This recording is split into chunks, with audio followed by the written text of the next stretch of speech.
Hello everyone, good evening all of you. तो आज हम लोग ईवीएस का महा मैराथन लेने वाले हैं, जिसमें ईवीएस के सारे कंसेप्ट एक वीडियो में आपके सामने आ जाएगा। अगर आपने इस वीडियो को बहुत अच्छे से प्रिपेयर कर लिया तो जो सब्जेक्ट स्पेसिफिक क्वेश्चंस पूछे जाते हैं शायद ही उसमें से एक भी क्वेश्चन आपका मिस हो। तो चलिए स्टार्ट करते हैं। नोट्स के फॉर्म में है, वीडियो को खूब सारा शेयर कर दीजिए। देखिए, टोटल 5 थीम है हमारे ईवीएस में। 5 के 5 थीम आज हम कवर करेंगे। लास्ट में फिर कुछ हमने क्वेश्चंस लिए हुए हैं, कुछ हम सॉल्व करा देंगे, कुछ आप लोग भी सॉल्व कीजिएगा।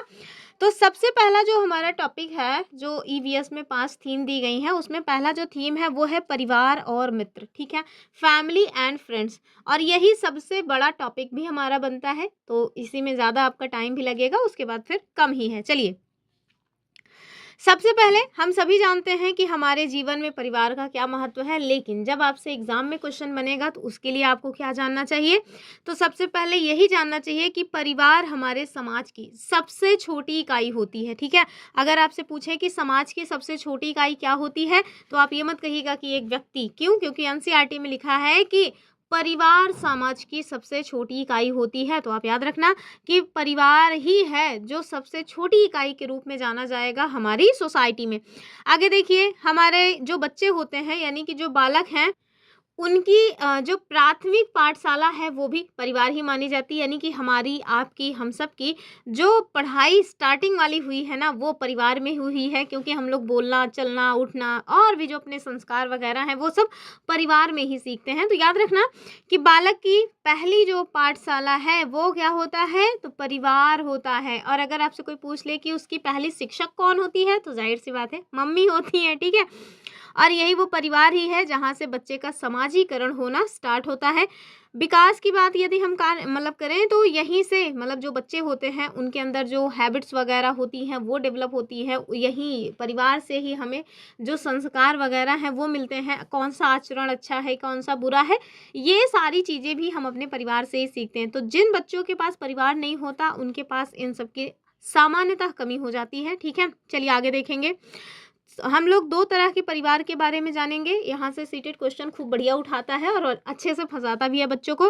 तो परिवार के 2 प्रकार होते हैं। कौन सा? संयुक्त परिवार, जो कि बहुत कम ही अब देखने को मिलता है। और दूसरा कौन सा है? दूसरा है हमारा एकल परिवार, जो कि आपको सामान्यतः देखने को मिल जाएगा। हो सकता है आपका भी जो परिवार हो वो एकल ही हो। भाई मेरा तो एकल ही परिवार है, क्योंकि मेरे तो पापा भी सिंगल, पापा के पापा भी सिंगल, उनके भी पापा सिंगल, मैं भी सिंगल तो हमारा तो एकल परिवार हमेशा से ही चलता आ रहा है। तो और अभी हम मम्मी पापा और हम 3 ही लोग ही हैं। तो इस तरह से अगर आपका भी परिवार है जिसमें आप हैं, आपके मम्मी पापा हैं और हो सकता है एक आध भाई बहन हो, बस अविवाहित होने से, यानी कि विवाह ना हुआ हो, तो वो परिवार क्या होता है? एकल होता है। तो सामान्यतः आजकल आपको एकल परिवार देखने को ज़्यादा मिलेगा। तो चलिए, परिवार 2 प्रकार के होते हैं। कौन से? एक तो संयुक्त और दूसरा एकल। जो संयुक्त परिवार होते हैं उनमें आप देख रहे हैं, ये जो परिवार आपको दिख रहा है ना, एकदम बड़ा सा, जिसमें हेड दादा दादी बीच में बैठे हुए हैं, बाकी सब लाइन से आपको दिख रहे हैं, तो ये क्या है? ये संयुक्त परिवार है। ठीक है, तो इसमें आप देखेंगे कि 3-4 पीढ़ियों तक लोग एक साथ रहते हैं, जैसे दादा दादी, माता पिता, चाचा चाची और बच्चे। ठीक है, वहीं एकल परिवार की हम बात करें तो एकल परिवार में क्या होता है? तो माता पिता और उनके अविवाहित बच्चे होते हैं। देखिए, जो संयुक्त परिवार होता है ना, उसमें एक चीज़ तो रहती है, भाई भरा पूरा परिवार रहता है, खूब मौज मस्ती करने को मिलती है, लेकिन बावजूद इसके बहुत सारी समस्याएं भी आती हैं। जैसे एक तो संपत्ति और धन का स्वामित्व ज्वाइंट होता है। यहाँ किसी की मनमानी नहीं चलेगी। अगर आपको 10 रुपए की ज़रूरत है तो बिना सबकी सहमति के फिर आपको मिलेगा नहीं। ठीक है, किचन और त्यौहार साझा होते हैं, तो ये एक तरीके से अच्छा भी है, लेकिन जो किचन में अकेले काम करेगा, बहू अगर किचन में अकेले काम कर रही है तो उसके लिए तो फिर बहुत आफत जैसी बात है। ठीक है, तो भाई ठीक है, रसोई और त्यौहार वगैरह ये सब साथ में ही चलता है। काम मिलजुल कर होता है, किसी एक पर काम का बोझ नहीं होता, लेकिन आप जानिए कि सामान्यतः ना बहुओं के ऊपर काम का बोझ डाल दिया जाता है। ठीक है, चलिए नोट इसमें जो है आप देखिए, तो कभी कभी आपसी तनाव भी देखने को मिलता है। तो जहाँ भी बड़ा परिवार होता है वहाँ पे तनाव होना बहुत स्वाभाविक सी चीज़ है। कहा जाता है ना कि 4 बर्तन रहेंगे तो खट्टे खुट्टे तो होगा ही। तो वही चीज़ है, संयुक्त परिवार में इस तरह की समस्याएं आपको देखने को मिल जाती हैं। कुछ फायदे भी होते हैं। ठीक है, चलिए अगर हम लोग न्यूक्लियर फैमिली की बात करें, एकल परिवार, तो इसकी संरचना क्या होगी? अभी हमने बताया कि इसमें केवल पति पत्नी और उनके अविवाहित बच्चे होते हैं। यहीं पे आपको फंसाता है सीटेट, ठीक है। पता चला वो लिख दिया कि पति पत्नी और उनके विवाहित बच्चे होते हैं, नहीं, विवाह हो गया है तो फिर भाई उसका अपना परिवार हो गया, ठीक है। विवाह जब तक नहीं हुआ है तभी तक एक परिवार है। आगे देखिए, कारण क्या है? मतलब एकल परिवार जो आजकल बढ़ते चले जा रहे हैं, उसके पीछे का क्या कारण है? तो आप देखिए, नौकरी, शिक्षा और शहरीकरण, ये सब चीज़ें हैं जो एकल परिवार को बढ़ावा दे रही। मैं तो कहूँगी ना, महँगाई जो है ना, वो एकल परिवार को सबसे ज़्यादा बढ़ावा दे रही है, ठीक है। तो ये देखिए, माता-पिता और उनके 2 छोटे-छोटे, प्यारे-प्यारे, नन्हे-मुन्ने बच्चे हैं। ये देखिए कितना हैप्पी लग रहे हैं। तो आजकल तो यही माना जा रहा है ना कि जो एकल परिवार है, वही सुखी परिवार है। चलिए आगे देखेंगे। परिवार की क्या मुख्य विशेषताएं होती हैं, वो देखिए। सबसे पहले तो आधारभूत जरूरतें, ठीक है। तो परिवार हमें भोजन, वस्त्र, आवास, इस तरह की जो भी सुरक्षाएं हैं वो प्रोवाइड कराता है। सर्वांगीण विकास, तो ये व्यक्ति के शारीरिक, मानसिक और नैतिक विकास तीनों के लिए ही जिम्मेदार होता है। बंधन की बात करें तो परिवार के सदस्य आपस में प्रेम, स्नेह और सुरक्षा की भावना से जुड़े होते हैं। जरूरी नहीं है कि ये रक्त संबंध ही हो सकता है जो गोद लिए बच्चे हैं उनके साथ भी इस तरह का बंधन हो, ठीक है। तो याद रखिएगा ये सारे पॉइंट्स। कुछ इंपॉर्टेंट पॉइंट्स है, जैसे पड़ोसी। ये जो पड़ोसी होते हैं ये क्या होते हैं, क्योंकि एग्जाम में ये इस तरह का भी क्वेश्चन बन जाता है। तो हमारे घर के आसपास रहने वाले जो भी परिवार हैं वो सब हमारे क्या हैं, वो सब हमारे पड़ोसी होते हैं, ठीक है। आर्थिक प्रबंधन की बात करें तो ये क्या होता है, तो परिवार के लिए आय और व्यय का जो संतुलन है वो बहुत जरूरी होता है। व्यय मतलब होता है खर्च, आय मतलब होता है इनकम। तो आपका ना जो इनकम है वो ज़्यादा होना चाहिए। ऐसा नहीं कि आप खर्चा ज़्यादा कर रहे हो, कम कमा रहे हो, तो फिर दिक्कत हो जाएगी ना। आमदनी अठन्नी, खर्चा रुपया, इसमें बड़ी समस्याएं आती है। तो वही यहाँ बताया जा रहा है भैया कि जो व्यय है ना वो आय से कम होनी चाहिए, अन्यथा आर्थिक संकट आ सकता है, ठीक है। चलिए आगे देखिए। यहाँ से सीटेट ने ना लगभग हर साल ही क्वेश्चन पूछ रखा है। आप देखिए 2016 का क्वेश्चन है कि परिवार एक इकाई होता है जिसमें माँ, पिता और उनके 2 बच्चे होते हैं। ये कथन बताइए सही है कि गलत है, आंशिक सही है या फिर एकदम पूरा पूरा सही है, बताइए। कह रहे हैं कि सत्य है क्योंकि सभी भारतीय परिवार इसी प्रकार के होते हैं। तो अभी हमने बताया कि परिवार तो 2 तरह के हैं, एकल और संयुक्त, तो सभी एक जैसे कैसे हो सकते हैं। कह रहे हैं कि सत्य नहीं है क्योंकि इस कथन में स्पष्ट करना चाहिए कि बच्चे जैविक मतलब बायोलॉजिकल हैं, अपने यही मतलब मम्मी खुद से जन्म दी है। ऐसा नहीं है कि गोद लिया बच्चा हो, तो ऐसी बात नहीं है। अभी हमने देखा कि गोद लिए बच्चे भी इसमें शामिल हो सकते हैं। कह रहे हैं सही नहीं है क्योंकि परिवार कई प्रकार के होते हैं, परिवार का केवल एक ही प्रकार में वर्गीकरण नहीं किया जा सकता। तो यही इसका उत्तर हो जाएगा, ठीक है, ऑप्शन 3 वाला। चलिए आगे देखेंगे। अब दूसरा जो हमारा पॉइंट आता है वो है एनवायरनमेंट। थोड़ा मतलब ढंग से चलेंगे, स्पीड में, ज़्यादा स्लो भी नहीं रहेगा, ज़्यादा तेज़ भी नहीं रहेगा। कुल मिला के सारा का सारा कंटेंट आपको मिल जाएगा। आपको पीडीएफ भी मिल जाएगी, 1-2 बार आप पीडीएफ भी पढ़ लीजिएगा क्योंकि अभी 5-7 दिन का समय है आपके एग्जाम के लिए। तब तक भर में आप इसको धुआंधार तरीके से रिविजन कर लेंगे, ठीक है। चलिए, एनवायरमेंट की यदि हम बात करें तो हमारे आसपास उपस्थित वो सारी वस्तुएं, ध्यान रखना है आपको, चाहे वो सजीव हो चाहे वो निर्जीव, ठीक है। कभी कभी क्या होता है ना कि हमारे मन में आ जाता है अरे यार सजीव चीजें ही होंगे या फिर केवल निर्जीव चीजें होंगी, तो ऐसा नहीं है। सजीव और निर्जीव दोनों से मिलकर ही पर्यावरण बनता है, ठीक है। तो इस बात को आपको याद रखना है कि हमारे आसपास की उपस्थित वो सभी वस्तुएं, चाहे वो सजीव हों चाहे वो निर्जीव हों, उनसे मिलकर के ही पर्यावरण बनता है, ठीक है। इसमें घटक जो है वो भी देख लीजिए। तो इसमें मानव, जंतु यानी पादप, पेड़ पौधे, भवन, सड़कें, वायु, जल, ये सारी चीजें शामिल होती हैं। इसको भी आपको पता होना चाहिए। यहाँ देखिए, स्थान के अनुसार जो पर्यावरण है उसके बारे में यदि हम बात करें तो अगर हम रेगिस्तान की बात करें, ठीक है, तो जो हमारे रेगिस्तानी वाले इलाके होते हैं वहाँ पे कुछ खास किस्म के पेड़ पौधे मिलते हैं, कुछ खास किस्म के जीव जंतु मिलते हैं। फॉर एग्जाम्पल देखिए कीकड़, ठीक है, याद रखिएगा इस तरह के क्वेश्चंस बनते हैं। कीकड़, खिजड़ी, बबूल, ताल, कटीली झाड़ियाँ, ये सब आपको कहाँ देखने को मिलती हैं, तो रेगिस्तानी वाले इलाकों में। ऊंट तो हम सब जानते हैं रेगिस्तान का जहाज कहलाता है, ठीक है। पर्वतों की यदि हम बात करें तो जो मतलब कि पर्वतीय क्षेत्र है वहाँ पे किस तरह के पेड़ पौधे देखने को मिलेंगे, तो यहाँ आपको चीड़, देवदार, चिनार, ऊंचे व चट्टानी जो पेड़ हैं वो देखने को मिलते हैं। और मुख्य जंतुओं में आपको भेड़ मिल जाएगा, याक मिल जाएगा, ये सारी चीज़ें, ठीक है। अगर हम लोग क्लासिफिकेशन करें अपने पर्यावरण का, तो जो पर्यावरण है इन्हें हम लोग मुख्य रूप से 2 भागों में डिवाइड करके पढ़ते हैं। पहला है हमारा भौतिक पर्यावरण और दूसरा है हमारा जैविक पर्यावरण। यदि हम भौतिक पर्यावरण की बात करें तो इसमें निर्जीव यानी कि नॉन लिविंग जो चीज़ें हैं वो आती हैं। फॉर एग्जाम्पल देखिए, वायु यानी कि हवा, जल, मिट्टी, तापमान, सूर्य, चंद्रमा, तारे, भवन, सड़कें, ये सारी चीज़ें कहाँ पे आ जाती हैं, तो एबायोटिक जो एनवायरनमेंट है उसमें, ठीक है। और इन्हें हम देख सकते हैं, सुन सकते हैं, छू सकते हैं या फिर जीभ से चख वगैरह भी सकते हैं, ठीक है। अब मिट्टी को तो चख ही सकते हैं ना। दूसरा देखिए जो है वो है हमारा जैविक पर्यावरण यानी बायोलॉजिकल या बायोटिक एनवायरनमेंट। और इसमें क्या होता है, इसमें वही चीज़ें आती हैं जिनमें जीवन होता है, यानी कि जो सजीव चीज़ें हैं वही इसमें आती हैं। फॉर एग्जांपल पेड़ पौधे हो गए, जंतु हो गए, मनुष्य हैं, कीड़े मकोड़े, पक्षी, कवक, ये सारी चीज़ें, ठीक है। आगे देखिए जीवित वस्तुएं यानी कि लिविंग थिंग्स, इनके बारे में यदि हम बात करें तो सजीव जंतु और पादप दोनों के कुछ मुख्य लक्षण यहाँ दिए गए हैं। यानी कि जो जीवित वस्तुएं हैं, चाहे वो जीव जंतु हो चाहे वो पादप, इनमें कुछ खास किस्म की विशेषता होती है। जैसे एक तो ये भोजन करते हैं, ठीक है। अब आप सोच रहे हो पेड़ पौधे कहाँ भोजन करते हैं भैया, प्रकाश संश्लेषण की क्रिया से वो अपना भोजन बनाने का ही काम करते हैं, ठीक है। तो ये भी अपना भोजन वोजन करते हैं। और आगे देखिए जंतु लेकिन पेड़ पौधों पे या फिर किसी अन्य जंतु पे निर्भर होते हैं, तो इसी वजह से कहा जाता है कि जो पेड़ पौधे हैं वो स्वपोषी हैं, लेकिन और कोई स्वपोषी नहीं है, और सब किसी ना किसी के ऊपर डिपेंड है भोजन करने के लिए। जैसे आप सोच रहे होंगे कि हम तो खाना खुद बना लेते हैं, भैया आप खाना खुद नहीं बना लेते हो, आप भी दूसरी चीज़ों पर निर्भर हो। कैसे?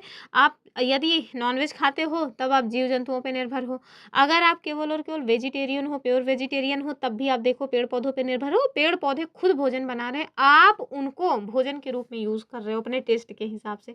तो कुल मिलाकर के आप क्या हो, मतलब स्वपोषी हो? नहीं, स्वपोषी नहीं, हम लोग परपोषी हैं, ठीक है। चलिए आगे देखिए, खाना बनाने तक तो हो गया। अब हम देखिए चाहे पेड़ पौधे हों चाहे जीव जंतु हों, इनमें एक और क्या मेन फीचर होता है भैया, हम लोग सांस लेते हैं, ठीक है। अगर सांस ना लें तो क्या मतलब कितनी देर तक जीवित रहेंगे। और हम दोनों में ही क्या होता है, उम्र के आधार पे वृद्धि होती है। देखिए पेड़ पौधे भी समय के साथ मोटे होते चले जाते हैं और हम लोगों में भी बुढ़ापा आ जाता है, ठीक है। प्रजनन करते हैं यानी कि रिप्रोडक्शन करते हैं, तो हम लोग अपने संतानों को जन्म देते हैं, ठीक है। पेड़ पौधे भी अपनी संतान को आगे बढ़ाते हैं, अपनी वंश परंपरा को। तो ये सारी चीज़ें, ठीक है। जीवन चक्र, तो एक निश्चित समय तक जीवित रहने के बाद फिर क्या होता है, पेड़ पौधों की भी मृत्यु हो जाती है। देखिए वो सूख जाते हैं और हम लोगों की भी मृत्यु हो जाएगी, ठीक है। एक समय आने दीजिए, कोई यहाँ नहीं रहेगा, ठीक है। चलिए एग्जाम के लिए कुछ इंपॉर्टेंट पॉइंट्स हैं। पर्वतीय और रेगिस्तानी पौधे के नाम दे करके ना एक मतलब पूछ लिया जाता है। जैसे फॉर एग्जांपल देखिए खेजड़ी को ना मतलब पूछ लेते हैं कि ये कहाँ का वृक्ष है, तो आप याद रखना कि ये रेगिस्तान, कौन सा रेगिस्तान, क्या सहारा का मरुस्थल? नहीं, अपना जो राजस्थान है वहाँ का मुख्य वृक्ष माना जाता है, ठीक है। आगे देखिए याक, ये पहाड़ों पे मिलता है, ध्यान रखिएगा, ये रेगिस्तानों में नहीं मिलता है, तो ये पॉइंट भी आपको पता होना चाहिए। चलिए क्वेश्चन कराते हैं यहाँ से संबंधित। कह रहे हैं कि निम्नलिखित में से कौन सा पर्यावरण जैविक घटक यानी बायोटिक कंपोनेंट है, यानी कि जैविक जिसमें जीवन होगा उसकी बात हो रही है। तो देखिए मिट्टी ये तो अजैविक है, और वायु भी अजैविक है, वाटर भी अजैविक है, क्या हो जाएगा, प्लांट्स, ठीक है, ऑप्शन 3 वाला। चलिए आगे देखिए, और यहाँ पे ना पारिस्थितिकी तंत्र के बारे में है यानी इकोसिस्टम। तो जो हमारा इकोसिस्टम है उसके बारे में जानिए कि पहले इसकी परिभाषा वगैरह क्या है। तो पर्यावरण में जैविक और अजैविक इन घटकों के बीच निरंतर संपर्क से जो तंत्र बनता है उसे हम लोग क्या कहते हैं, पारिस्थितिकी तंत्र, ठीक है। किससे बन रहा है, तो जैविक और अजैविक घटकों के बीच जो निरंतर संपर्क हो रहा है उससे ये तंत्र बनता है, जिसको हम कहते हैं पारिस्थितिकी तंत्र। फटाफट कमेंट करके बताइए पारिस्थितिकी तंत्र शब्द सबसे पहले किसने दिया था, ठीक है। चलिए अगर हम लोग बात करें कि हमारे इस धरती पर ये जो ऊर्जा का सोर्स है वो क्या है, तो आप लोग याद रखिएगा एकमात्र ऊर्जा का सोर्स है सूर्य, ठीक है। तो किसी भी पारिस्थितिकी तंत्र में जो सूर्य का प्रकाश है वो ही ऊर्जा का मुख्य सोर्स माना जाता है, ये आपको पता होना चाहिए। यदि हम बायोम की बात करें तो ये कुछ शब्द हैं जिनके बारे में आपको पता होना चाहिए। तो बायोम क्या होता है, तो जब एक बड़े क्षेत्र में समान जलवायु और समान जीव पाए जाते हैं तो उसे हम क्या कहते हैं, बायोम कह देते हैं। तो इसका मतलब ये डिफिनीशन आपको पता होनी चाहिए, डायरेक्ट डिफिनीशन पूछी जा सकती है। अगर अब हम लोग ना पारिस्थितिकी तंत्र के घटक देखेंगे, ठीक है। तो कंपोनेंट्स ऑफ किसके, इकोसिस्टम, ठीक है। चलिए दो घटक होते हैं, एक तो अजैविक, दूसरे हैं जैविक। अजैविक घटक में क्या आ जाएंगे, तो निर्जीव चीजें, जैसा अभी हमने देखा था, सूर्य का प्रकाश, तापमान, वर्षा, आर्द्रता आदि, ठीक है। अकार्बनिक वस्तुएं भी इसी अजैविक घटक यानी निर्जीव चीज में आ जाती हैं। जैसे आप देखिए कार्बन डाइऑक्साइड, नाइट्रोजन, ऑक्सीजन, पानी, चट्टान, मिट्टी वगैरह। कुछ कार्बनिक यौगिक कुछ क्या सारे कार्बनिक यौगिक ही लगभग इसी मतलब अबायोटिक में ही आते हैं, जैसे कार्बोहाइड्रेट हो गया, प्रोटीन हो गया, लिपिड हो गया। तो लेकिन हाँ, ये ध्यान रखना है आपको कि ये जो लिपिड है ना, ये जैविक और अजैविक के मध्य कड़ी का काम करता है। तो जो कुछ कि मतलब नोट करने टाइप पॉइंट्स रहते हैं, उनसे क्वेश्चन खूब बन जाते हैं। जैसे यहाँ पे लिपिड है, ठीक है, लिपिड से क्वेश्चन बन सकता है कि अगर आपसे पूछ लें कि चलो बताओ जैविक और अजैविक के बीच कड़ी का काम कौन करता है, तो आप बता देना भैया लिपिड करता है। कौन करता है? लिपिड। चलिए आगे देखेंगे। और हाँ, पूरा का पूरा आपको देख के जाना है, क्योंकि अगर आपने कुछ भी छोड़ दिया तो फिर हमारी जिम्मेदारी नहीं है। ये मैराथन है और इस मैराथन का लाभ आपको तभी मिलेगा जब आप स्टार्ट से लेकर के एंड तक देखेंगे। और हाँ, वीडियो यदि आपको अच्छा लग रहा हो, जानकारी आपको पसंद आ रही है, तो वीडियो को हाइप कर दीजिए। आप जितना ज़्यादा से ज़्यादा हाइप करिएगा, उतना ही ज़्यादा से ज़्यादा लोगों तक वीडियो पहुँचेगी और ज़्यादा से ज़्यादा लोगों तक भला हो जाएगा। तो समाज कल्याण करना सीखिए, ठीक है। हाइप कीजिए कुल मिला करके, और पसंद आ रहा है तो लाइक वाइक भी कर सकते हैं। दूसरा जो है वो है जैविक घटक, यानी कि बायोटिक, जिसे हम लोग सजीव कहते हैं। तो ध्यान रखिएगा, इसमें सभी जीवित प्राणी आते हैं और इन्हें हम लोग 3 भागों में डिवाइड करते हैं। कौन कौन से वो भाग हैं? एक तो उत्पादक, दूसरे हैं उपभोक्ता और तीसरे हैं अपघटक, ठीक है। बहुत बहुत बहुत इंपॉर्टेंट है ये। सबसे पहले हम लोग प्रोड्यूसर्स की बात करेंगे। इन्हें हम लोग ऑटोट्रॉप्स भी कहते हैं। और क्यों इनको ऑटोट्रॉप्स कहते हैं? क्योंकि इनके द्वारा अपना भोजन स्वयं ही बना लिया जाता है। ये भोजन के लिए किसी पर भी निर्भर नहीं होते हैं। और कैसे बनाते हैं? तो प्रकाश संश्लेषण की क्रिया के द्वारा बनाते हैं। अब ये समझ तो आ ही गया होगा कि कौन बनाते होंगे, तो हरे पौधे और शैवाल, ठीक है। फिर दूसरे हैं उपभोक्ता, यानी कंज्यूमर्स, ठीक है। इन्हें हेटेरोट्रॉप्स कहा जाता है। ये भोजन के लिए दूसरों पे निर्भर होते हैं, जैसे हम और आप, ठीक है। इनके प्रकारों में आप देखिए, जो उपभोक्ता है ना, इनके भी कई प्रकार होते हैं, जैसे प्राथमिक उपभोक्ता, द्वितीयक उपभोक्ता, तृतीयक उपभोक्ता। तो ये इनसे भी क्वेश्चन बन जाते हैं। तो जो हमारे प्राथमिक उपभोक्ता हैं, इनको हम लोग शाकाहारी भी कहते हैं, ठीक है। ये सीधे पौधों को खाते हैं, जैसे एग्जाम्पल के रूप में देखिए टिड्डे, भेड़, बकरी, गाय, हिरण, हाथी वगैरह। जो जलीय कुछ प्राथमिक उपभोक्ता ऐसे भी हैं जो जल पे पाए जाते हैं। जरूरी थोड़ी ना है कि स्थल पे ही मिलेंगे, कुछ जल में भी मिलते हैं, जैसे क्रिल, स्क्विड, समुद्री अर्चिन, ठीक है। इनके नाम पता होना चाहिए आपको। द्वितीयक उपभोक्ता में मांसाहारी जो जीव जंतु है वो आते हैं, तो जो शाकाहारियों को खा जाते हैं, ठीक है, यानी कि जो भेड़ बकरियों को खा जाएंगे वो आएंगे हमारे द्वितीयक उपभोक्ता में। तो इसमें इंसान भी शामिल होता है, इस बात को याद रखिएगा, ठीक है। क्योंकि आप देखिए एग्जाम्पल के रूप में देखिए कि जो शाकाहारियों को खाते हैं उन्हें हम द्वितीयक उपभोक्ता कहते हैं। फॉर एग्जाम्पल शेर हो गया, मेढक हो गया, सांप है, मकड़ी है, छिपकली, बिल्ली वगैरह, ठीक है। इंसान यद्यप सर्वोच्च उपभोक्ता माना जाता है, लेकिन यहाँ भी आप जाने रहिए कि इंसान ना इन सबको भी खा जाता है, प्राथमिक उपभोक्ता को, यानी कि चाहे वो बकरी हो, चाहे वो हिरण हो, सबको इंसान खा जाता है। इंसान ने किसी को नहीं छोड़ा है। आगे देखिए, आगे कहा जा रहा है, चलो तृतीयक उपभोक्ता के बारे में जानो भैया। तो ये शीर्ष परभक्षी होते हैं, सबसे ऊपर होते हैं पिरामिड में। जब भी मतलब उपभोक्ता का पिरामिड बनेगा ना, तो इसमें तृतीयक उपभोक्ता सबसे ऊपर होंगे, यानी ये सबको निपटा जाएंगे, किसी को नहीं छोड़ेंगे। जैसे बाज हो गया, उल्लू हो गया, मगरमच्छ हो गया, बाघ, ठीक है। नाम याद रहना चाहिए। आगे देखिए, कुछ अन्य महत्वपूर्ण जो मतलब कि उपभोक्ता होते हैं उनके बारे में भी आपको पता होना चाहिए। जैसे देखिए सर्वाहारी, इन्हें हम क्या कहते हैं? ओमनिवोर्स, ठीक है। ये पौधों को भी खाएंगे और जीव जंतुओं को भी खाएंगे। जैसे एग्जाम्पल के रूप में देखिए तिलचट्टा। तो कॉकरोच क्या है? ये सर्वाहारी है। मनुष्य तो ये है, हम सब जानते हैं, कौवा और भालू भी, ठीक है। आगे देखिए, अपमार्जक, जो कि बहुत बहुत बहुत इंपॉर्टेंट है। तो ये अपमार्जक यानी स्क्वेंजर्स क्या होते हैं? तो ये मरे हुए जानवरों को खा करके पर्यावरण की साफ सफाई करते हैं। जैसे एग्जाम्पल के रूप में देखिए गिद्ध और लकड़बग्घा। आपको याद रखना है, गिद्ध से क्वेश्चन बनता है। इन्हें ना प्रकृति का मेहतर कहा जाता है। क्या कहते हैं? प्रकृति का मेहतर। चलिए आगे देखिए, जो पैरासाइट्स हैं इनके बारे में भी पता होना चाहिए। जो दूसरे जीवों के ऊपर या अंदर रह करके उनका खून चूसते हैं, उन्हें हम कहते हैं पैरासाइट। जैसे देखिए जानवरों में किलना, ठीक है, और पहले इंसानों में, आज तो थोड़ा कम ही देखने को मिलता है, जूं, ठीक है। तो ये सब क्या है? ये सब परजीवी हैं, ठीक है। फॉर एग्जाम्पल देखिए अमरबेल, तो ये पौधे के रूप में परजीवी है। जूं, खटमल, फीता कृमि, ये सब क्या है? ये सब परजीवी के एग्जाम्पल्स हैं। या ये जहाँ भी रहेंगे अपना पेट पालने के लिए दूसरों को क्या करेंगे? नुकसान पहुंचाएंगे। देखिए जूं अगर बाल में पड़ जाती है तो कितना भयानक, आपका खून भी चूसेगी और आपको बहुत खुजली भी पैदा कर देगी, ठीक है।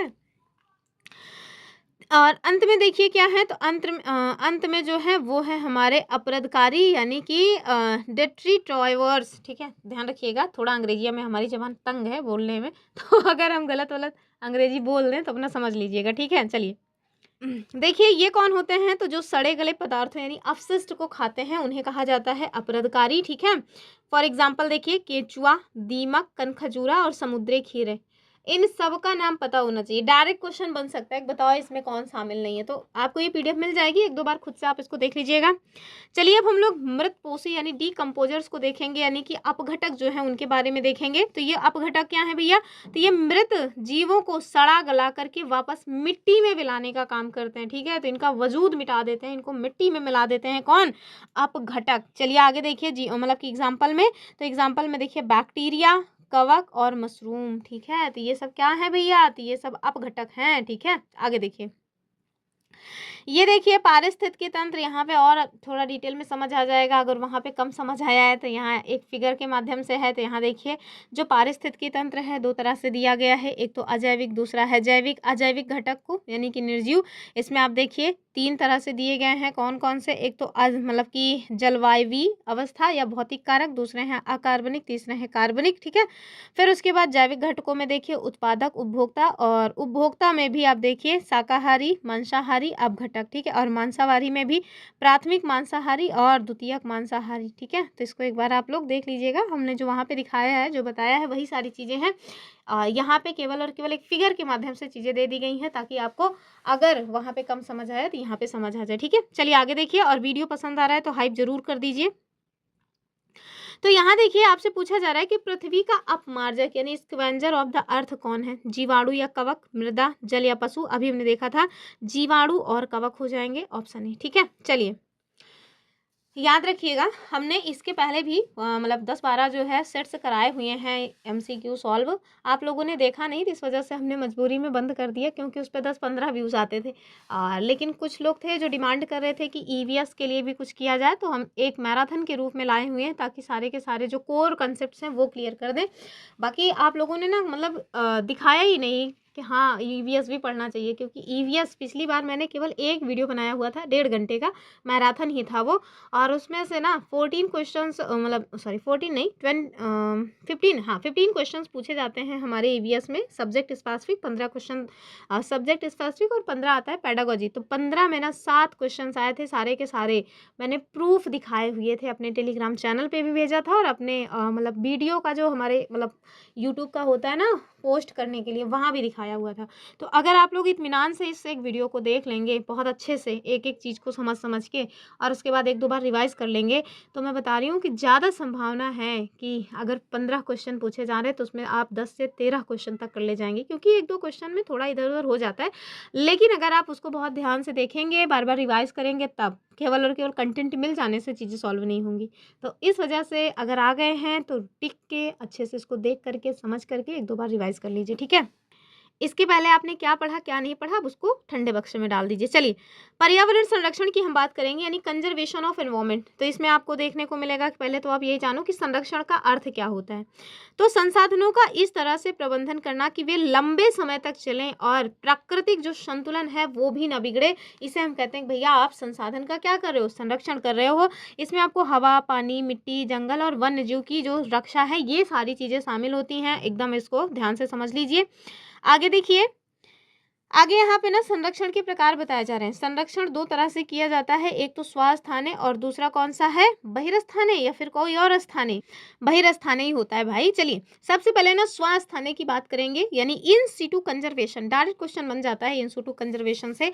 तो इसका अर्थ क्या होता है पहले यही पता होना चाहिए कि जब पौधों या जंतुओं को उनके नेचुरल हैबिटेट यानी कि उनके प्राकृतिक आवास में उनके अपने खुद के घर में संरक्षित किया जाता है, तो उसे हम क्या कहते हैं? उसे कहते हैं स्वास्थाने यानी इन सीटू कंजर्वेशन, ठीक है। फॉर एग्जांपल आप देखिए जो नेशनल पार्क्स बनाए जाते हैं वो स्वास्थाने यानी इन सीटू कंजर्वेशन का ही एग्जांपल है। और अभी वर्तमान में आप देखिए कि 107 जो हमारे यहाँ नेशनल पार्क्स हैं वो हो गए हैं। 106 नंबर का कौन सा था? रायमोना और देहिंग पटकई जो है ये असम से जुड़े हुए थे। और 107वां कौन सा है? सिमलीपाल। ये पहले केवल और केवल मतलब कि टाइगर रिजर्व था, अभी आप देखिए क्या हो गया है, मतलब नेशनल पार्क भी हो गया है। इसके साथ साथ यानी नेशनल पार्क के साथ साथ आप देखिए वन्य जीव अभ्यारण्य यानी वाइल्ड लाइफ सेंचुरी जो घोषित की जाती हैं, ये भी स्वास्थाने कंजर्वेशन का ही एक तरीका है। और लगभग 574 के आसपास अभी वर्तमान में हमारे यहाँ वन्य जीव अभ्यारण्य है। बायोस्फीयर रिजर्व ये भी हमारा इन सीटू कंजर्वेशन का ही एग्जाम्पल है। भारत में 18 बायोस्फीयर रिजर्व हैं। अभी आप देखिए कि भारत देश में जो मतलब 18 बायोस्फीयर रिजर्व है उसमें 13 बायोस्फीयर रिजर्व को यूनेस्को के वर्ल्ड नेटवर्क में शामिल कर लिया गया है। ठीक है, पहले ये संख्या 12 थी, अभी पन्ना को भी शामिल करने के बाद ये संख्या 13 हो गई है। यहाँ देखिए कुछ चीज़ें हैं जिनके बारे में थोड़ा मतलब शॉर्ट फॉर्म में भी दिया हुआ है। आप देख सकते हैं कि जो नेशनल पार्क्स हैं अभी देखिए 107 हैं, पुरानी किताबों में हो सकता है आपको 106 ही देखने को मिले। और जो वाइल्ड लाइफ सेंचुरीज हैं इनकी संख्या 574 हो गई है। बायोस्फीयर रिजर्व पहले भी 18 थे, आज भी 18 हैं। हाँ, यूनेस्को के जो वर्ल्ड नेटवर्क है उसमें एक पन्ना को शामिल करने से भी उनकी संख्या बढ़ करके 13 हो गई है, बाकी पहले 12 थी। ठीक है, चलिए आगे देखेंगे। दूसरा जो कंजर्वेशन का तरीका है वो है बहिस्थाने। ठीक है, बहिस्थाने या एक्स सीटू जो भी आपको लिखा मिले आप वही समझ लीजिएगा। अर्थ क्या होता है, तो जब आप वन्य जीवों को, पौधों को उनके प्राकृतिक जंगल से निकाल करके किसी दूसरे स्थान पे ले जा करके कृत्रिम मानव के द्वारा मतलब बनाए गए स्थान पे उन्हें संरक्षित करते हो, सुरक्षित करते हो, तो उसे कहा जाता है एक्स सीटू कंजर्वेशन। ठीक है, फॉर एग्जाम्पल जैसे जू, चिड़ियाघर में जो जानवरों को सुरक्षा दी जाती है वो बहिस्थाने यानी एक्स सीटू कंजर्वेशन का एग्जाम्पल है। इसके साथ साथ जो बोटानिकल गार्डन्स बनाए जाते हैं वो भी इसी के एग्जाम्पल हैं। जीन बैंक और जो टिश्यू कल्चर वगैरह हैं ये सब के सब एक्स सीटू कंजर्वेशन का ही एग्जाम्पल है। ठीक है, चलिए आगे देखिए। यहाँ आपसे ना बताया जा रहा है, चलो भैया पर्यावरण को जो बचाया जाना है उसके कुछ उपाय बता रहे हैं, उसको आप देखो। यदि आप पर्यावरण के बचाव के लिए कुछ कदम उठाना चाहते हैं तो आपको क्या करना चाहिए, सबसे पहले तो ऑर्गेनिक फार्मिंग में ध्यान देना चाहिए। खेतों में रसायन का प्रयोग कम कीजिए और जो मतलब जैविक खाद है, ऑर्गेनिक फार्मिंग है वो कीजिए, जैविक खाद का यूज़ कीजिए। खाद बनाना तो घर में या खाद बनाओ, कैसे बनाओगे खाद, तो कचड़े और सड़ी गली पत्तियों से खाद बनानी चाहिए। हम लोग क्या करते हैं, चूँकि हमारे दरवाजे पे नीम है तो जब नीम की पत्तियाँ, अभी पतझड़ का सीजन चल रहा है ना, तो नीम बहुत ज़्यादा पत्तियाँ उसके निकल रही हैं, पत्तियों को ले जाते हैं और घूर में डाल देते हैं। तो जानवरों का गोबर वोबर जहाँ रखा जाता है उसको कहा जाता है घूर, उसी घूर में डाल देते हैं तो वो क्या हो जाता है, वो बढ़िया खाद बन जाता है। ऐसे ही जब नीम का निमकौर गिरता है तो उसको भी ले जा करके उसी में डाल देते हैं तो वो भी खाद का काम करता है। ठीक है, तो समझिए कि नीम की खाद बन रही है। तो ऐसे ही जो भी सड़ी गली पत्तियाँ हैं, जो भी कचरे वगैरह हैं, उनको आप एक जगह पे रख करके उनकी खाद बना सकते हैं। ठीक है, जो कि मतलब खेतों के लिए ठीक ठाक मानी जाती है, बहुत अच्छा उत्पादन होता है उससे। फिर देखिए प्लास्टिक का यूज़ कम कीजिए। ठीक है, पर्यावरण संरक्षण के लिए ये बहुत ही महत्वपूर्ण कदम माना जाएगा यदि आप प्लास्टिक का निषेध करते हैं। प्लास्टिक की थैलियों को कूड़ा में मत फेंकिए। ठीक है, उनके लिए आप क्या करिए, तो कोई और उपाय लगाइए, मिट्टी में दबा दीजिए। वैसे तो यूज़ ही मत करिए, प्लास्टिक का सामान इतना ज़्यादा हो गया है। यद्यपि मैं जानती हूँ कि मतलब जो तरीका हम लोग अपनाते हैं वो तरीका ठीक नहीं होता है, लेकिन फिर भी हम लोग यही अपनाते हैं कि उसको आग में जला देते हैं। ठीक है, अब गाँवों में ना चूल्हा जलबई करता है और इस समय ठंडी का मौसम चल रहा था तो अभी आग उग तापने वाला काम चलता है, तो सारा का सारा जितना भी घर में पन्नी वन्नी आता है उसको आग जलाने के ही काम में हम लोग ले लेते हैं। मैं अपना पर्सनली बता रही हूँ, मैं पन्नी को कहीं भी इधर उधर फेंकती ही नहीं। तो जब कोई और तरीका नहीं है तो आप ये तरीका भी अपना सकते हैं। ठीक है, चलिए ज़्यादा तो रहता नहीं, थोड़ा थोड़ा तो रहता ही है, तो ख़त्म हो जाता है। आगे देखिए, यहाँ आपसे क्वेश्चन पूछा जा रहा है कि चलो आप बताओ कौन सा इन सीटू कंजर्वेशन का एग्जाम्पल नहीं है, यानी कि निम्नलिखित में से कौन सा स्वास्थ्य संरक्षण का एग्जाम्पल नहीं है, ये आपको बताना है। अभी देखा था नेशनल पार्क है, वन्य जीव अभयारण्य है, बायोस्फीयर रिजर्व है, लेकिन आप देखिए कि जो जू है यानी जो चिड़ियाघर है वो बहिस्थाने कंजर्वेशन का एग्जाम्पल माना जाता है, यानी एक्स सीटू कंजर्वेशन का एग्जाम्पल है, तो ऑप्शन सी इसका उत्तर हो जाएगा। ठीक है, चलिए एक छोटी सी बात मैं आपको बताती हूँ कि मेरे चैनल पे यानी कि मैंने जो सीटेट की प्रिपरेशन कराई है उसमें ना एसएसटी की प्रिपरेशन कराई है। ठीक है, तो अगर अभी भी आप लोग एसएसटी से डर रहे हों तो हमारी क्लासेस में जो हमने महा मैराथन्स ली हैं, जो हमने प्रीवियस ईयर क्वेश्चन सॉल्व कराए हैं, उनको देखिए, एसएसटी का कुछ तो आपके भीतर से डर खत्म हो जाएगा। तो मैंने स्पेशली अपने चैनल पे एसएसटी की ही प्रिपरेशन कराई है, लेकिन ईवीएस की भी प्रिपरेशन इधर उधर करवाई है, क्योंकि ईवीएस के स्टूडेंट्स जो है वो हमारे मतलब है ही नहीं। मैं कहूँ तो शायद और शायद मेरे पास जितने भी स्टूडेंट्स थे वो एसएसटी की ही प्रिपरेशन कर रहे थे, तो इस वजह से मैंने फिर ईवीएस पे ज़्यादा ध्यान नहीं दिया। बस 2-4 बच्चे हैं जो ईवीएस के लिए बात कर रहे थे, तो उनके लिए ही ये डेडिकेटेड क्लास है भैया, कि आप लोगों को ऐसा ना लगे कि मैंने मैम से कहा उसके बाद भी मैम ने हमारी डिमांड को फुलफ़िल नहीं किया। ठीक है, तो आप लोग इस एक क्लास को देख करके अपनी तैयारी को बहुत अच्छा बूस्ट कर सकते हैं, क्योंकि मैं जान रही हूँ कि पहले से कुछ ना कुछ तो आपने पढ़ा ही होगा, पैसा तो है नहीं कि केवल इसी क्लास के भरोसे बैठे थे। चलिए आगे देखिए, ये बहुत इंपॉर्टेंट है, इससे डायरेक्ट एक क्वेश्चन बन जाता है। क्या है? वन अधिकार अधिनियम 2007 यानी कि राइट टू फॉरेस्ट एक्ट 2007। पहले तो यही पता होना चाहिए कि आखिर ये है किसके लिए।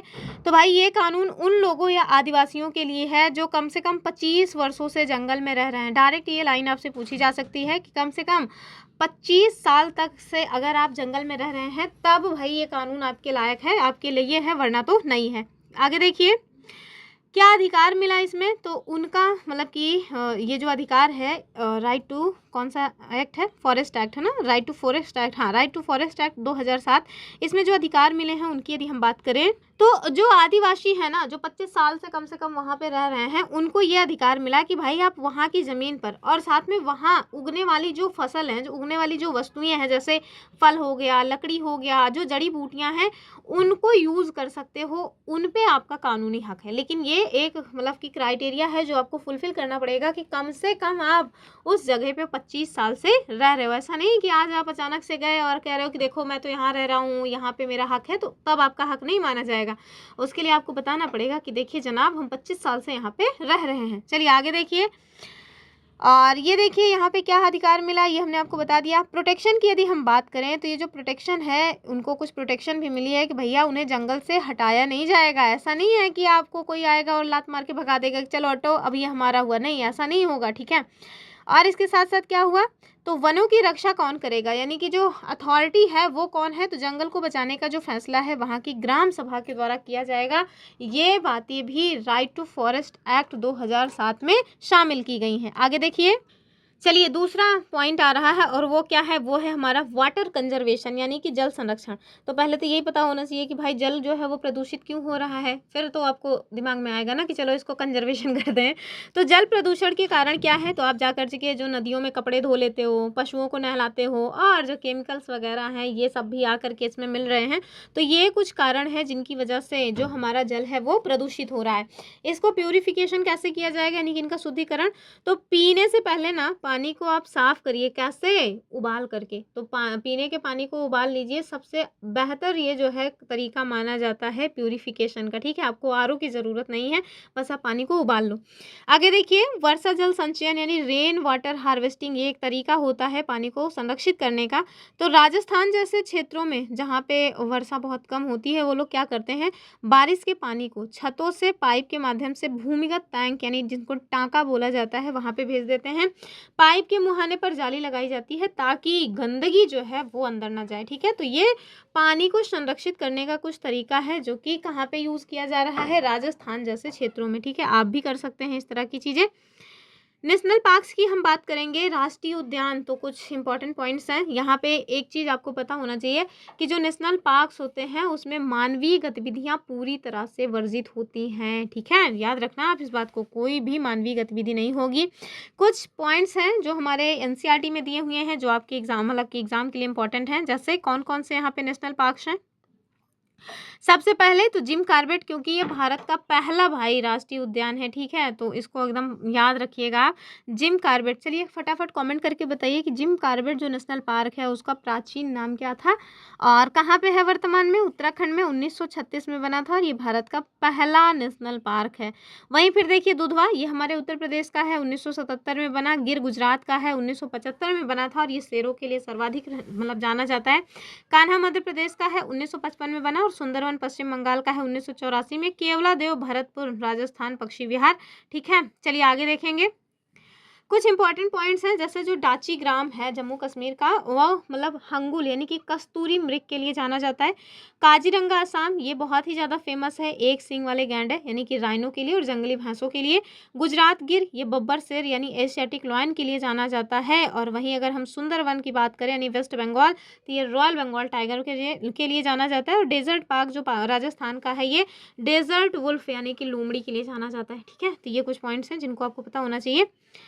बायोस्फीयर रिजर्व की यदि हम बात करें तो जो हमारे भारत देश का पहला मतलब कि बायोस्फीयर रिजर्व है वो कौन सा है, तो वो नीलगिरी है, ठीक है। कौन सा है? नीलगिरी। सबसे बड़ा जैवमंडल रिजर्व भी है और भारत का पहला भी है। इसकी स्थापना मुख्य रूप से आनुवांशिक विविधता बचाने और आर्थिक विकास के लिए की जाती है। ये भी आपको पता होना चाहिए, किसकी? बायोस्फीयर रिजर्व की।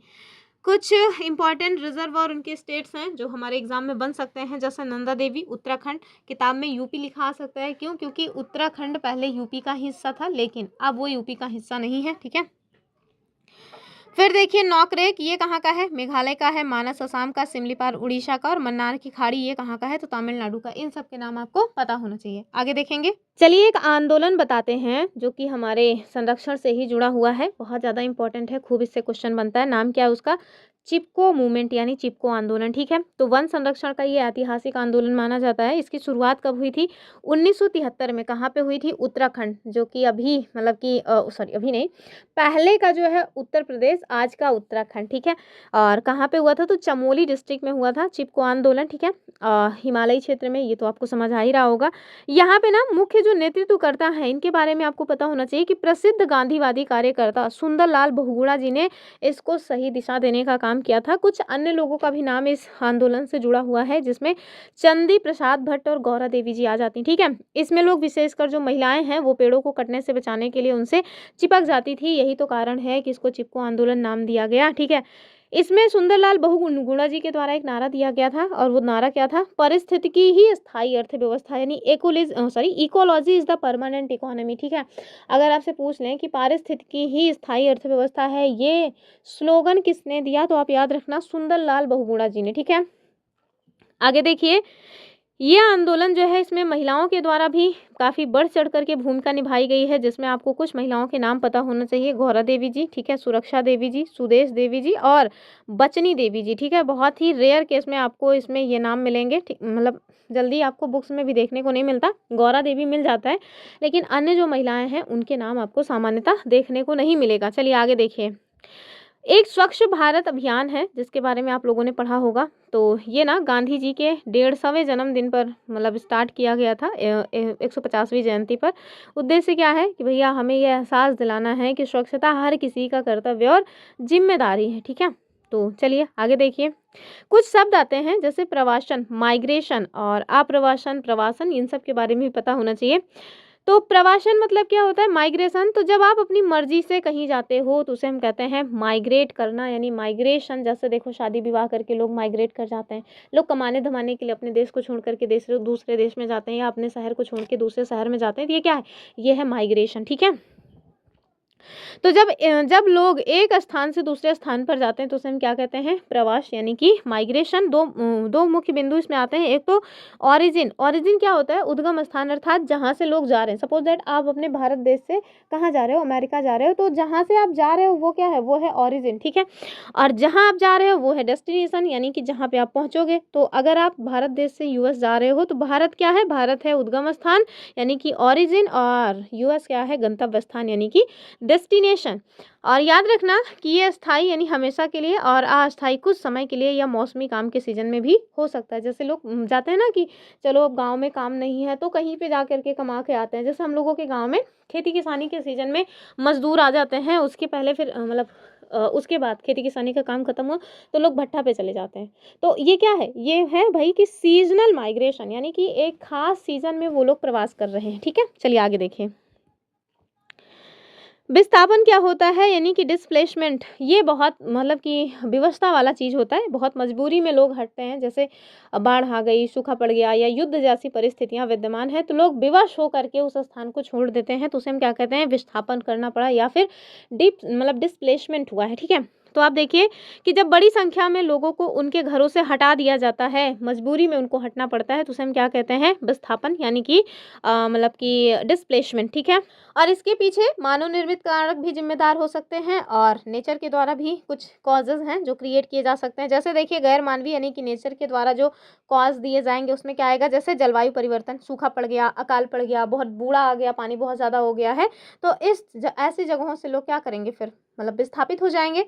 मानवीय जो गतिविधियां हैं जैसे डैम बनाना, फैक्ट्रियां बनाना, तो इससे भी बहुत सारे लोगों को विस्थापित होना पड़ता है, ठीक है। एग्जाम्पल के लिए देखिए, जो एमपी है, महाराष्ट्र और गुजरात, यहाँ पे डैम निर्माण के कारण वहाँ के जो मूल निवासी थे, वहाँ के जो आदिवासी लोग थे, उनको अपनी जगह छोड़नी पड़ी थी। तो ये क्या है? ये है डिस्प्लेसमेंट, यानी कि मजबूरी में उनको अपना स्थान छोड़ना पड़ रहा है, ठीक है। वो काम की बेहतर परिस्थितियों के लिए अपने स्थान को नहीं छोड़ रहे हैं। चलिए कुछ और इंपॉर्टेंट चीज़ें हैं जैसे आप्रवासन यानी इमिग्रेशन। तो जब लोग किसी नई जगह रहने आते हैं तो उसे हम कहते हैं भैया इमिग्रेशन, ठीक है। और बाह्य प्रवास क्या होता है? Out migration. तो जब लोग अपने देश या क्षेत्र से अस्थायी रूप से बाहर चले जाते हैं, जैसे भारत देश का कोई व्यक्ति है वो चला गया यूएस हमेशा के लिए, तो वो क्या कर गया भाई? वो बाह्य प्रवास कर गया, ठीक है। चलिए अब आपसे एक क्वेश्चन पूछा जा रहा है, कह रहे हैं कि विकास परियोजनाओं के कारण जैसे डैम वगैरह बना, इसके कारण लोगों का अपने मूल निवास से हटना क्या कहलाता है? बताइए। अभी बताया था विस्थापन होना, यानी कि माइग्रेशन डिस्प्लेसमेंट हो जाएगा, ठीक है। तो याद रखना विस्थापन, ये जो हिंदी है और इंग्लिश दोनों ही शब्द आपको पता होना चाहिए, वरना अगर कहीं ऐसा हुआ कि अंग्रेजी वाले शब्द को देवनागरी लिपि में लिख करके दे दिया गया तो फिर आप हैरान हो जाएंगे। इस वजह से दोनों ही ध्यान से देखिए। इससे क्वेश्चन खूब बनता है, रेड डेटा बुक ये क्या होता है? तो ये भैया क्या है पहले यही जानो आप। तो जंतुओं और साथ में पादपों यानी कि फ्लोरा एंड फौना और इसके साथ साथ कवक, इनकी दुर्लभ और लुप्त प्राय प्रजातियों को रिकॉर्ड रखने वाला एक ये दस्तावेज होता है जिसको हम क्या कहते हैं? रेड डेटा बुक, ठीक है। इसका उद्देश्य क्या होता है? तो विलुप्त होने वाली जो प्रजातियां हैं इनकी पहचान करना और उनकी रक्षा करने के लिए जो कुछ कदम है वो उठाना। कौन जारी करता है? तो इसको आयुषीएन के द्वारा जारी किया जाता है, यानी international union for conservation of nature, ठीक है। तो आयुषीएन का फुल फॉर्म पता होना चाहिए आपको, international union for conservation of nature, इसके द्वारा जारी किया जाता है। इसकी स्थापना कब हुई थी आयुषीएन की? 1964 में, ठीक है। ये जो आयुषीएन है ना, यानी कि जो ये रेड डेटा बुक है, ये मतलब प्रजातियों को कुछ क्लासिफिकेशन करता है, कुछ वर्गीकरण करता है। जैसे आप देखो ये प्रजातियों को ना मुख्य रूप से 3 श्रेणियों में बांटता है, वैसे तो 5 देखते हैं लेकिन मुख्य रूप जो है वो है 3। और वो 3 कौन कौन सी हैं? सबसे पहले तो गंभीर रूप से लुप्त प्राय यानी कि क्रिटिकली इंडेंजर्ड, मतलब कभी भी खत्म हो सकती हैं, और दूसरा लुप्त प्राय, और तीसरा है असुरक्षित। तो ये तो 3 मुख्य हैं, लेकिन 2 और भी हैं, ठीक है। चलिए आगे देखिए। तो 3 जो मुख्य हैं उसके बारे में पता होना चाहिए। भारत के कुछ एग्जाम्पल्स हैं जो जाहिर सी बात है आप भारत के हैं तो आपको जानकारी में तो होना ही चाहिए। तो ये जो किताब है यानी कि जो रेड डेटा बुक है उसमें भारत के कुछ जानवर के नाम शामिल हैं। जैसे आप देखिए ब्लैक बक, ठीक है, ग्रेट इंडियन क्या बोलते हैं उसको, राइनोसेरस, ठीक है, यानी कि ग्रेट इंडियन गैंडा, और साथ में कस्तूरी मृग, ठीक है, कहाँ का? तो हिमालयी कस्तूरी मृग। तो ये सब ना हमारे भारत के कुछ स्पीसीज हैं जो कहाँ शामिल हैं? आयुसीएन की रेड डेटा बुक में। आगे देखिए। तो ये देखिए ओवरऑल जो इनके द्वारा श्रेणियां हैं उसमें कौन कौन सी हैं। एक तो विलुप्त जो एकदम में खत्म हो गई हैं, जिनके बारे में हम और आप केवल पढ़ते सुनते हैं, जैसे क्या बोलते हैं, एनाकोंडा कहते हैं उसको, नहीं क्या बोलते हैं, जो रेप्टाइल्स हुआ करते थे बहुत बड़े बड़े से, नाम नहीं याद आ रहा मुझे, जुरासिक पार्क में जो हुआ करते थे। जरा कमेंट करके बताइए, अभी मेरे दिमाग से निकल गया है, कुछ तो बोलते थे उनको, बताइए जरा कमेंट करके आप लोग। और विलुप्त में भी कुछ ऐसे हैं जो वन में विलुप्त हैं और कुछ ऐसे हैं जो पूरी तरह से विलुप्त हैं, ठीक है।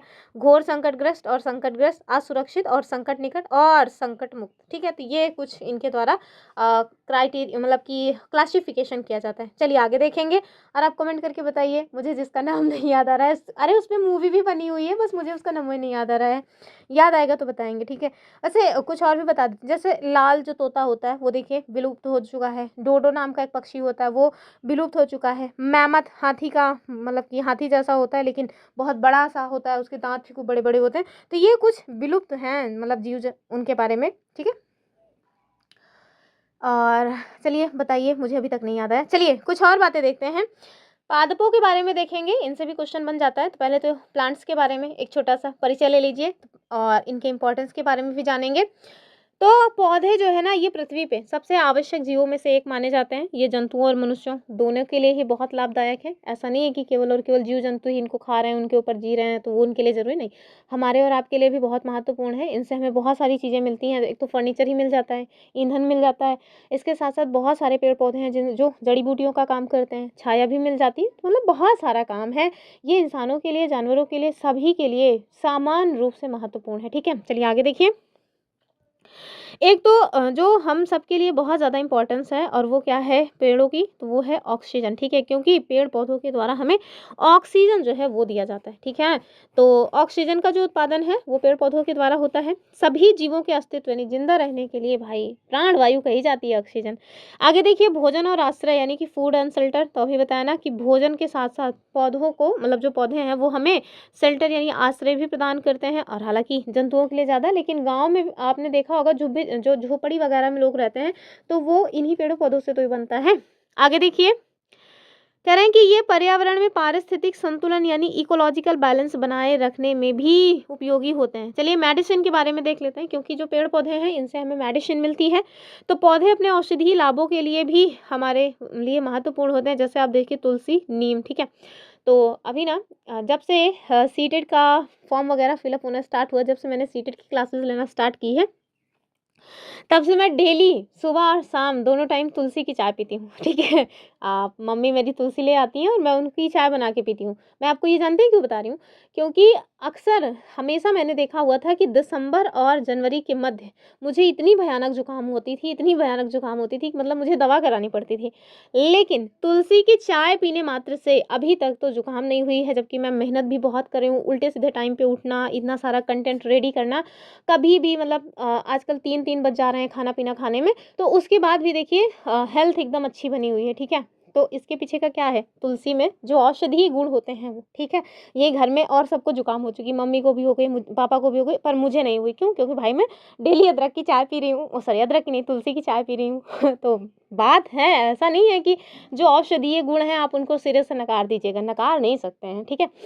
तो इसको तो आप समझ ही रहे हैं। चलिए आगे देखिए, कुछ हम लोग क्लासिफिकेशन करेंगे, जो पादप हैं उनका वर्गीकरण यानी टाइप्स ऑफ प्लांट्स, इनके बारे में देखेंगे।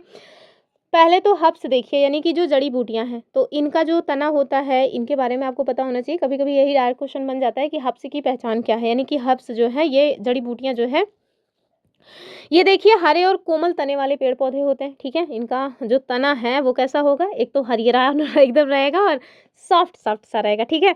फॉर एग्जाम्पल देख लीजिए, पुदीना, धनिया, टमाटर, गेहूँ, पुदीना की चटनी ले लो, पुदीना ठीक है। कौन कौन खाता है भैया पुदीना की चटनी? मुझे तो नहीं पसंद, ठीक है। चलिए, और दूसरा देखिए श्रब्स, झाड़ियाँ। और ये हर्ब्स और श्रब्स, आप इसमें कंफ्यूज मत हो जाना। जो लोग एकदम नया नवेला पढ़ना स्टार्ट करते हैं उनको समझ नहीं आता हर्ब्स क्या है, श्रब्स क्या है भैया, तो ध्यान से देख लीजिए, समझ आ जाएगा।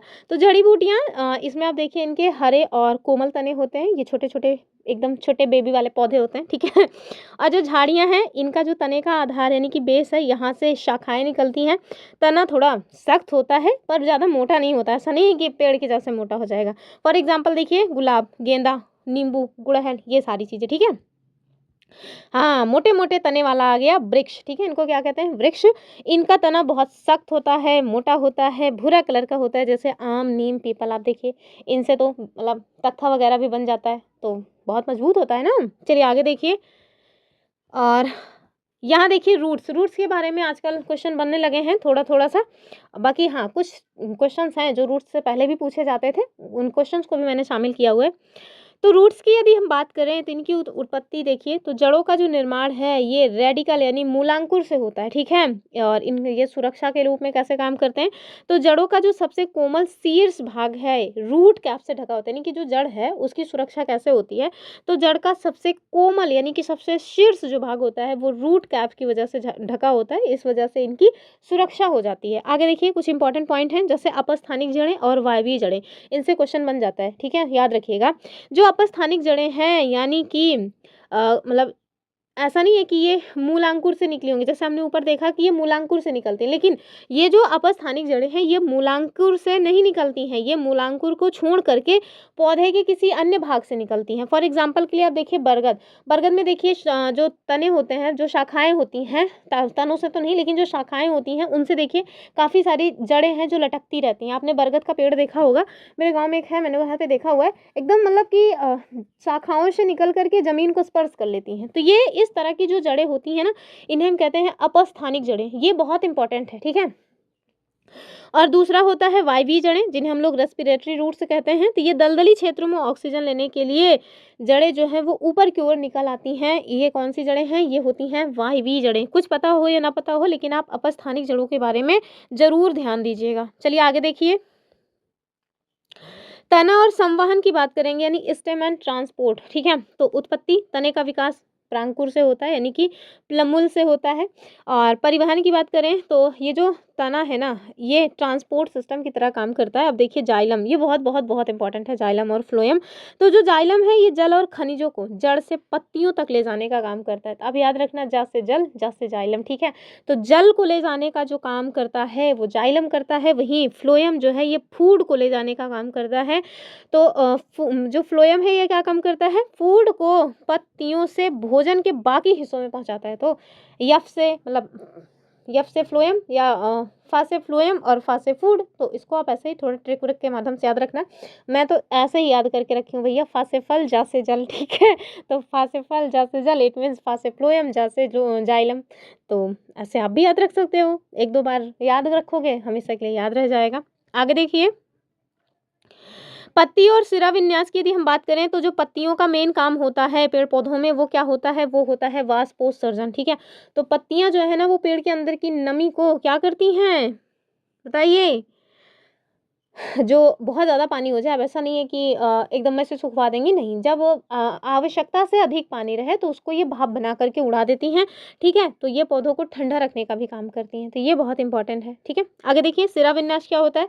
तो जालीदार सिराओं का जो जाल है, जैसे पीपल, और इनकी जो जड़ें हैं वो मूसला यानी टैप रूट होती हैं। समानांतर की यदि हम बात करें, पैरेलल, तो सीधी रेखाएं जैसे घास और केला, इनकी जड़ें झकड़ा यानी कि फाइब्रस रूट्स होती हैं, ठीक है। तो ये कुछ इंपॉर्टेंट पॉइंट्स हैं, ज़्यादा इंपॉर्टेंट नहीं है, हल्का इंपॉर्टेंट है। आगे देखिए, हाँ, कुछ पत्तियां होती हैं जो ना प्रजनन का काम करती हैं। जैसे आप देखिए, आपने एक पेड़ पौधे का नाम सुना होगा, पत्थर चट्टा, सुना है कि नहीं, मैंने सुना हुआ है। तो ये जो पत्थर चट्टा है ना, इसकी पत्तियां नए पौधों को जन्म देती हैं, ठीक है, ब्रायोफिलम, याद रखना इसको। चलिए आगे देखेंगे। तो ब्रायोफिलम को ही हिंदी में क्या कहते हैं, पत्थर चट्टा या पत्थर चट्टा, जो भी आप कहें। तो ये क्या काम करती हैं, इसकी पत्तियां नए पौधों को जन्म देने का काम करती हैं। कुछ फूल हैं, उनके भाग देख लीजिए। तो नर और मादा में कंफ्यूजन नहीं रखना है आपको। बहुत सारे लोग ना ये नहीं समझ पाते, स्त्री केसर, पुंकेसर, हेन तेन, तो उसको आप यहाँ देख लीजिए। जो स्टैमिन होता है यानी पुंकेसर, ये फूल का नर भाग होता है यानी कि मेल पार्ट होता है, और इसमें पराग कोश और तंतु होते हैं, ठीक है। वहीं स्त्री केसर यानी पिस्टिल या कार्पेल, ये फूल का मादा वाला पार्ट होता है, फीमेल पार्ट, और इसके टोटल 3 अंग होते हैं। यही 3 अंग जो पूछ लिए जाते हैं तो हालत खराब हो जाती है। कौन कौन सा, एक तो वर्तिकाग्र, ठीक है, स्टिग्मा, ये सबसे ऊपर चिपचिपा भाग होता है। और दूसरा होता है वर्तिका यानी स्टाइल, ये बीच की नली होता है। और अंडाशय यानी ओवरी, तो सबसे नीचे फूला हुआ जो भाग होता है, यही बाद में आगे चल करके फल बनता है, तो ये होता है ओवरी, ठीक है। अब अगर पूछ लिया जाए और आपने मार दिया भैया कि ओवरी जो है ये मतलब मेल पार्ट है फूल का, तो फिर सोचिए कितनी बड़ी बात हो जाएगी। तो ध्यान से देख लीजिए, ठीक है। आगे देखिए, न्यूट्रिशन की बात करेंगे, पोषण और नाइट्रोजन। तो मृतोपजीवी जो है यानी कि सैप्रोट्रॉप्स, इसकी बात करते हैं। तो ये कौन होते हैं, तो ये सड़े गले पदार्थों को मतलब कि अपने भोजन के रूप में लेते हैं। फॉर एग्जाम्पल देखिए, फंगी और मशरूम, ठीक है। तो मृतोपजीवी कौन है, तो जो सड़े गले पदार्थों को अपने भोजन के रूप में यूज करते हैं उन्हें हम लोग कहते हैं मृतोपजीवी। एग्जाम्पल आपको याद रखना है, फंगी एंड मशरूम, ठीक है। राइजोबियम बहुत बहुत बहुत इंपॉर्टेंट है, ठीक है। तो ये जीवाणु जो है दलहनी यानी दाल वाली जो फसलें हैं उनकी जड़ों में पाया जाता है और वायुमंडलीय नाइट्रोजन को मिट्टी में मिलाने का काम करता है। तो कहा जाता है ना कि अगर आपने फसलों की बुआई की है तो फिर आपको ना मतलब दाल वाली फसल उसमें बोनी चाहिए, उससे नाइट्रोजन ठीक ठाक हो जाता है, तो इसीलिए कहा जाता है। और नाइट्रोजन पौधों के ग्रोथ के लिए इंपॉर्टेंट होता है।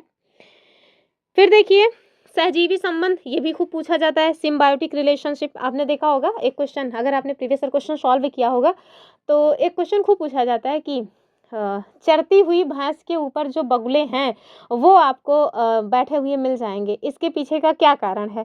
तो कुछ लोग तो उसमें एग्जाम्पल क्या दिया, मतलब ऑप्शन क्या दिया रहता है, क्योंकि बगुले को अपने पैर से चलना नहीं पड़ता, वो भैंस के ऊपर सवारी करके मजा लेता है तो भैया भैंस के ऊपर सवारी करके मजा नहीं लेता है, ठीक है। चलिए यहाँ पे देखिए, तो सहजीवी जो संबंध है यानी सिम्बायोटिक रिलेशनशिप, इसकी बात करेंगे। तो जब दो जीव एक साथ रहते हैं और अपना आश्रय यानी शेल्टर और पोषक स्तर जो है उसको साझा करते हैं तो उसे हम क्या कहते हैं भैया, कि दोनों में क्या है, सहजीवन का संबंध है। चलिए एग्जाम्पल देखिए, लाइकेन, खूब खूब खूब पूछा जाने वाला एक क्वेश्चन है कि सहजीवन का सबसे बढ़िया एग्जाम्पल क्या है, वो है लाइकेन, यानी कि क्या बोलते हैं इसको, लाइकेन ही बोलते हैं, हिंदी अंग्रेजी दोनों में।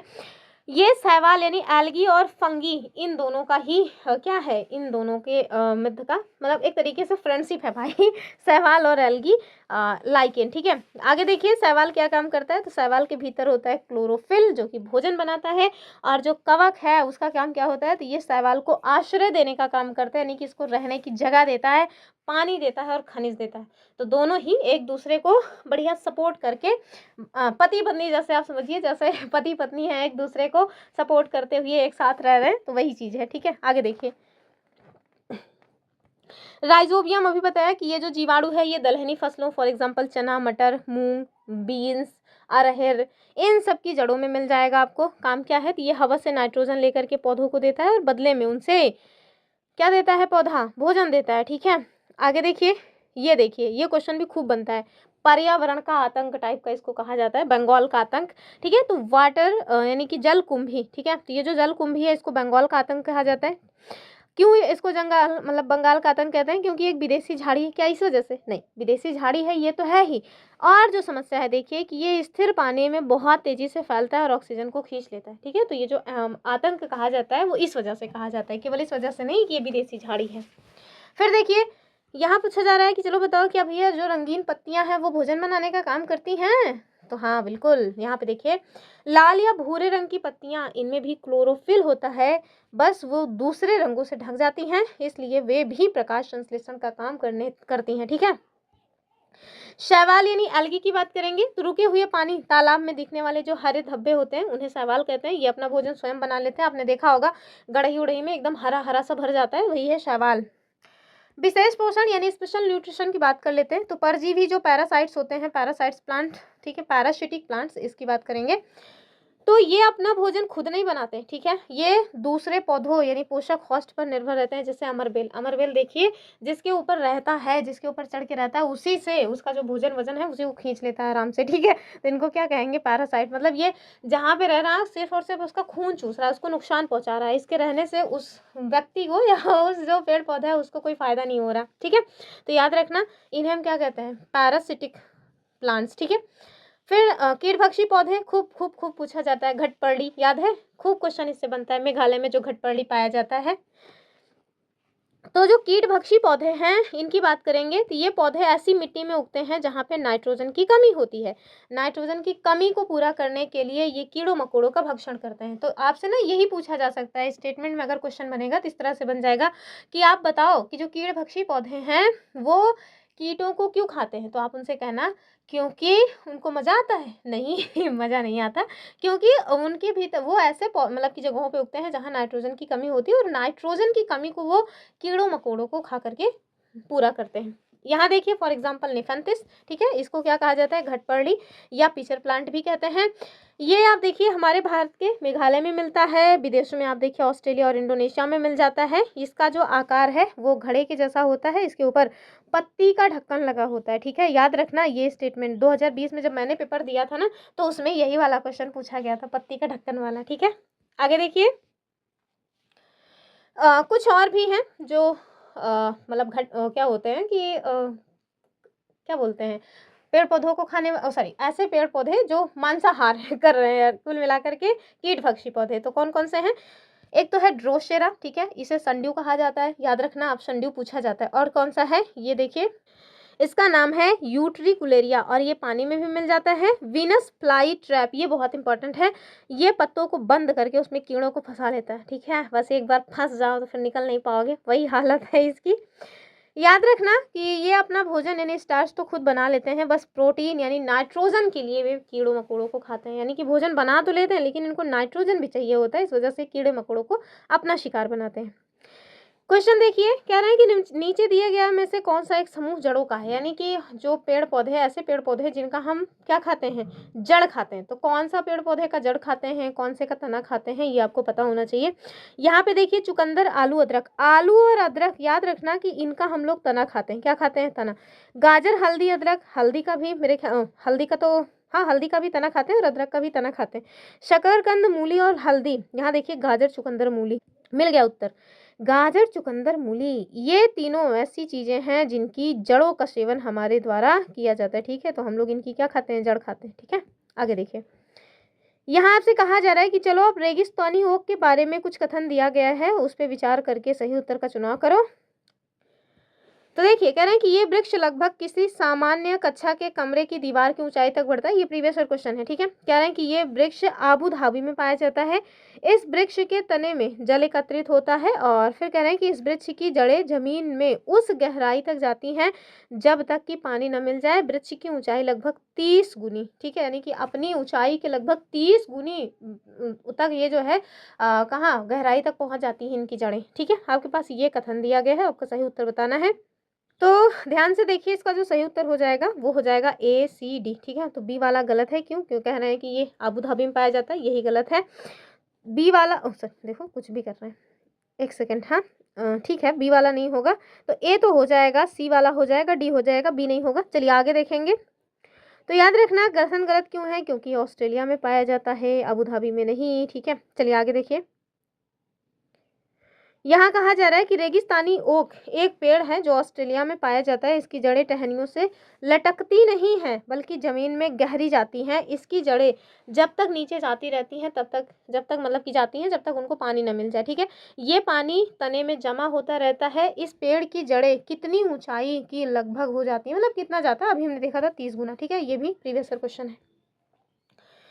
चलिए कुछ इंपॉर्टेंट पॉइंट्स देखेंगे, मच्छर और शैवाल, ठीक है। तो ये कुछ छोटी छोटी बातें हैं लेकिन महत्वपूर्ण है। लार्वा की बात करते हैं हम लोग। तो ये ना महीन धागे जैसे भूरी रंग की संरचनाएं होती हैं, ये अंडों से निकलती हैं जिससे मच्छर पानी में देते हैं, ठीक है। शैवाल क्या होते हैं, एल्गी। तो ये एक प्रकार का पौधा होता है जो कि वर्षा ऋतु में बहुत अधिक डेवलप होता है, यानी कि फैल जाता है। किसके कान कहाँ होते हैं, बहुत बहुत बहुत इंपॉर्टेंट है, खूब इससे क्वेश्चन हमारे सीटेट में बनता है। सबसे पहले तो पक्षियों की हम बात करेंगे, यानी कि जो पक्षियाँ हैं उनके कान कहाँ होते हैं। तो याद रखना पक्षियों के सिर के दोनों ओर छोटे छोटे छिद्र होते हैं जो कि आमतौर पे पंखों से ढके होते हैं, यही उनके कान होते हैं। हम लोगों ने कभी नहीं देखा होगा कि पक्षियों के कान होते हैं, तो आप देख लो भैया, उनके दो सिर के दोनों ही मतलब साइड में छोटे छोटे छिद्र होते हैं और वही आमतौर पर पंखों से ढके रहते हैं और ये ही उनके कान का काम करते हैं। जो रेप्टाइल्स होते हैं, यानी कि जो रेंगने वाले जीव हैं, जैसा छिपकली और मगरमच्छ, इनके सिर पर देखिए छोटे छोटे छेद होते हैं जो उनके कान हैं, लेकिन वे आसानी से दिखाई नहीं देते हैं, ठीक है, छिपकली और मगरमच्छ के। तो इतना हमने बताया। अभी भी अगर आपने वीडियो को हाइप नहीं किया तो हाइप कर दीजिए पहले। आगे देखिए, त्वचा और पैटर्न, इससे भी क्वेश्चन खूब बनता है, ठीक है। आपसे यही डायरेक्ट पूछ लेते हैं, चलो बताओ जानवरों के शरीर पे जो उनके खाल होती है उन पे जो पैटर्न बने होते हैं, जैसे आप देखिए जेब्रा, ये जो जेब्रा होता है उस पर देखिए काला और व्हाइट कलर का पैटर्न बना होता है। ये क्यों बना होता है, तो जानवरों की त्वचा पर दिखने वाले जो डिज़ाइन होते हैं ये उनके शरीर पर मौजूद बालों के कारण होते हैं, ठीक है। आप ये मत सोचना कि वहाँ की जलवायु वगैरह ऐसी होगी, नहीं, ठीक है। आगे देखिए, अंडे या बच्चे यानी रिप्रोडक्शन लॉजिक, इसके बारे में देखेंगे। तो बच्चे देने वाले जो जीव हैं उनकी बात करेंगे। तो जिन जानवरों के कान बाहर से हमें दिखाई देते हैं और शरीर पर बाल होते हैं वो सामान्यतः बच्चों को जन्म देते हैं, ठीक है। जैसे आप देखिए भैंस, गाय, ठीक है। अंडे देने वाले, तो जिन जानवरों के कान बाहर नहीं दिखते हैं और शरीर पर बाल नहीं होते हैं वो अंडे देते हैं, जैसे पक्षियाँ वगैरह हो गई, ठीक है। तो याद रखना आप इनको, ये सब एनसीईआरटी का पॉइंट है। हाँ, आप ये मत परेशान होना कि अरे ये सब नहीं होता होगा, तो भाई एनसीईआरटी में यही दिया है और आपके एग्जाम के लिए वही इंपॉर्टेंट भी है जो एनसीईआरटी में दिया है। हाथी से क्वेश्चन हमेशा ही बन जाता है, एकदम रट के बैठिए इसको, एकदम जितना अच्छे से मन करता है उतना अच्छे से कर लीजिए। एक क्वेश्चन पूछा जाना तय रहता है हाथियों से। तो सबसे पहले तो हाथी खाना वगैरह का क्या खाता है इसको देख लीजिए। तो एक वयस्क यानी कि अगर जवान हो गया है हाथी तो दिन भर में 1 कुंटल से भी अधिक वो पत्तियों को खा जाएगा, ठीक है। याद रखना क्या लिखा है वो, कि एक वयस्क हाथी एक दिन में 100 किलोग्राम से अधिक टहनियाँ या पत्तियाँ को खा सकता है।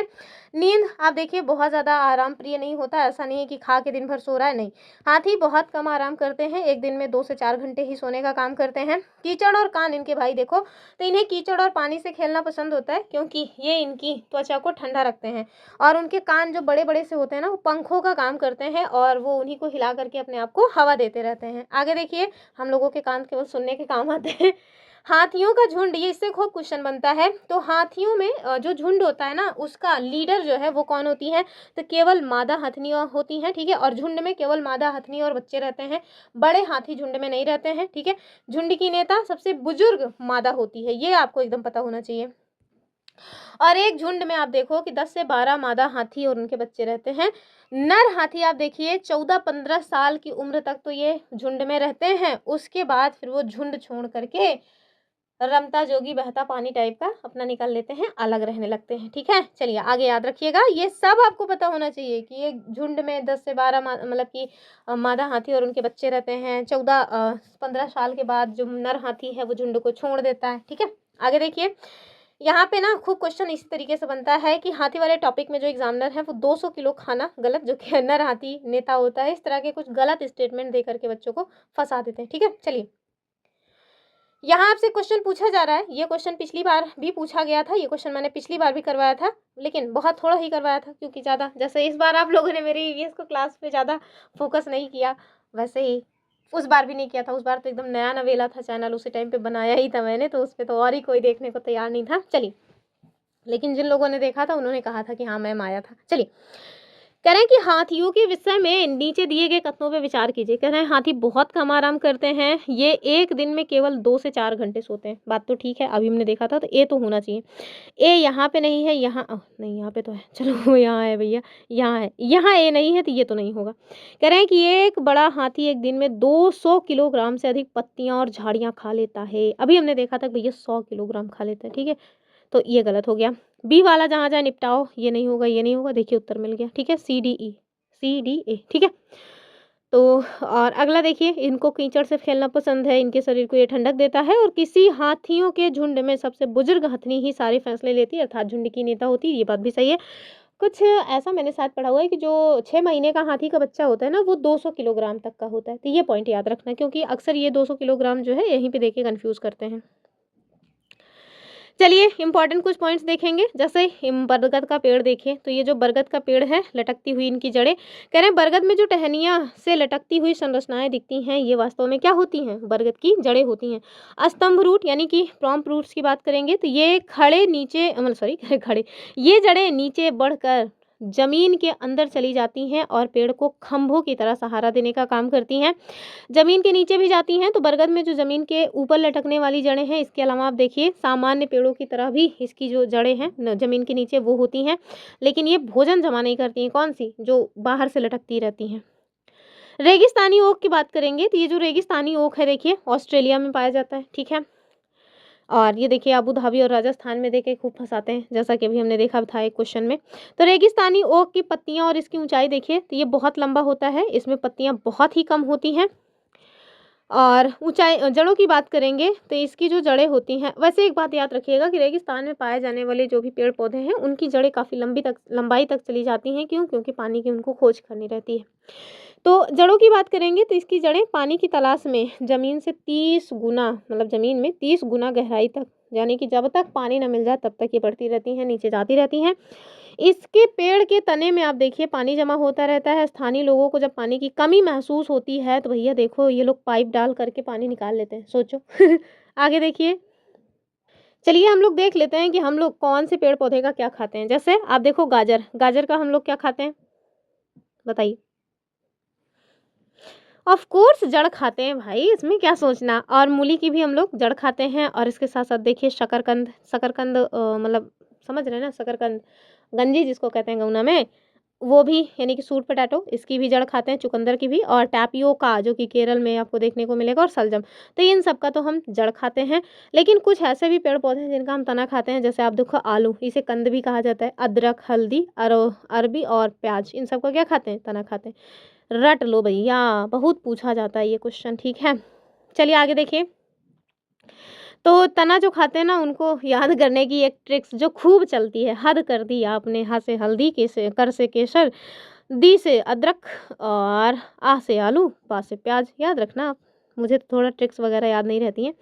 हाँ, ये क्वेश्चन बन जाता है कि कौन सा पादप हमारे यहाँ कहाँ से आया है। जैसे आप देखो दक्षिण अमेरिका से हमारे यहाँ क्या क्या आया है, तो आलू और हरी मिर्च और टमाटर। सोचो पहले दक्षिण अमेरिका के लोग अगर हमारे यहाँ ये सब ना लाए होते तो हम लोग आज इन सारी सब्जियों से वंचित रह जाते। आप सोचो बिना हरी मिर्च के, यानी कि बिना मिर्चा कोनो सब्जी आटे, गटे ही से ना उतरे। चलिए, यूरोप से देखिए क्या आया, पत्ता गोभी और मटर। ये तो नहीं अच्छा लगता, लेकिन मटर देखो, आलू मटर ठंडियों में कौन नहीं पसंद करता। ठीक है, तो ये भी कितना इंपॉर्टेंट था ना। तो व्यापार होना क्यों ज़रूरी था। आप देखो एक जगह से दूसरी जगह लोग आ जा रहे हैं तो अपना खान पियन भी लेके आ रहे हैं। जब हम लोग कहते हैं विदेशियों को, मतलब जो मुसलमान हैं उनको बाहर भगाओ, तो ये सारी जो सब्जियां वगैरह हैं भैया ये भी तो विदेशी, इनको भी बाहर भगाओ। फिर खाना ज्वार बाजरा रागी। आगे देखिए, अफ्रीका से क्या आया है? कॉफ़ी और हरी भिंडी। बताओ, हरी भिंडी हमको तो बहुत पसंद आती है। कॉफ़ी बहुत सारे लोगों के तो दिन की शुरुआत ही कॉफ़ी से होती है, ये भी विदेशी है। भारत देश का देखिए भैया क्या है? आम, संतरा, केला, मेथी, पालक, बैंगन, मूली, यही सब खाओ आप। ठीक है, चलिए आगे देखेंगे। ये ना कुछ जानवर होते हैं जिनके भीतर सूंघने की शक्ति बहुत अच्छी खासी होती है। चलिए सबसे पहले ना चींटी की बात करेंगे। आपने देखा होगा चींटियां एकदम झुंड बना के बढ़िया चलती हैं। बच्चे कहते हैं बारात जाती है हाथी मतलब कि चींटी के, या चींटा भी इसी तरीके से चलते हैं। तो आप देखिए जब चींटियां चलती हैं तो एक मतलब कि एसिड छोड़ती हुई चलती हैं, फार्मिक, ठीक है, उसी को सूंघ करके उनका जो पूरा का पूरा लाइन है झुंड चलता रहता है। चींटियां देखिए चलते समय जमीन पर एक विशेष प्रकार की गंध छोड़ती हैं। पीछे आने वाली जो चींटियां हैं इसी गंध को सूंघ करके रास्ता खोज लेती हैं और लाइन एकदम सीधी बनी रहती है। रेशम का कीड़ा तो ये अपनी मादा यानी फीमेल को उसकी गंध से कई किलोमीटर दूर से ही पहचान लेता है। सोचिए पहले। आगे देखिए, अभी मेरे मन में आया है कुछ बताने के लिए, फिर मैं सोच रही हूँ बताऊंगी तो आप लोग को आगे बताओ क्या क्या बताती रहती। खैर आगे देखिए, मॉस्किटो की देखेंगे। तो जो मच्छर है ना, ये हमें हमारे पैरों के तलवे की गंध और शरीर की गर्मी से ढूंढ लेते हैं, समझे? ऐसे हल्के मत लीजिए मच्छर जो आपके कान के सामने भिन भिनाते रहते हैं। मच्छरों का सीजन भी आ गया है अब। हाँ, बर्ड्स जो हैं कुछ पक्षियां हैं जिनकी मतलब की खास विशेषताएं हैं। कोई बहुत दूर तक देख लेता है, कोई अपनी गर्दन को झटक लेता है, कोई घुमा लेता है, ये सब देखिए। सबसे पहले तो बर्ड्स का विजन देखिए, ठीक है। जो पक्षियां हैं ना, इनकी आंखों की पुतली घूम नहीं सकती, स्थिर होती है। यही कारण है कि वे इधर उधर देखने के लिए अपनी गर्दन क्या करते हैं? घुमाते रहते हैं, झटकते रहते हैं, ठीक है। दृष्टि का दायरा आप देखिए, जब पक्षी दोनों तरफ देखते हैं, आंख सिर के दोनों ओर, ठीक है, जो आंखें हैं वो सिर के दोनों ओर, तो उनकी जो दृष्टि है उसका दायरा क्या होता है? बढ़ जाता है। यानी कि एक साथ वो दो साइड देख सकते हैं। कुल मिला के ये चीज़ है। कह रहे हैं कि जब वो एक ही चीज़ पर दोनों आंखें केंद्रित करते हैं तो वो दूरी का सही अनुमान लगा पाते हैं, ठीक है।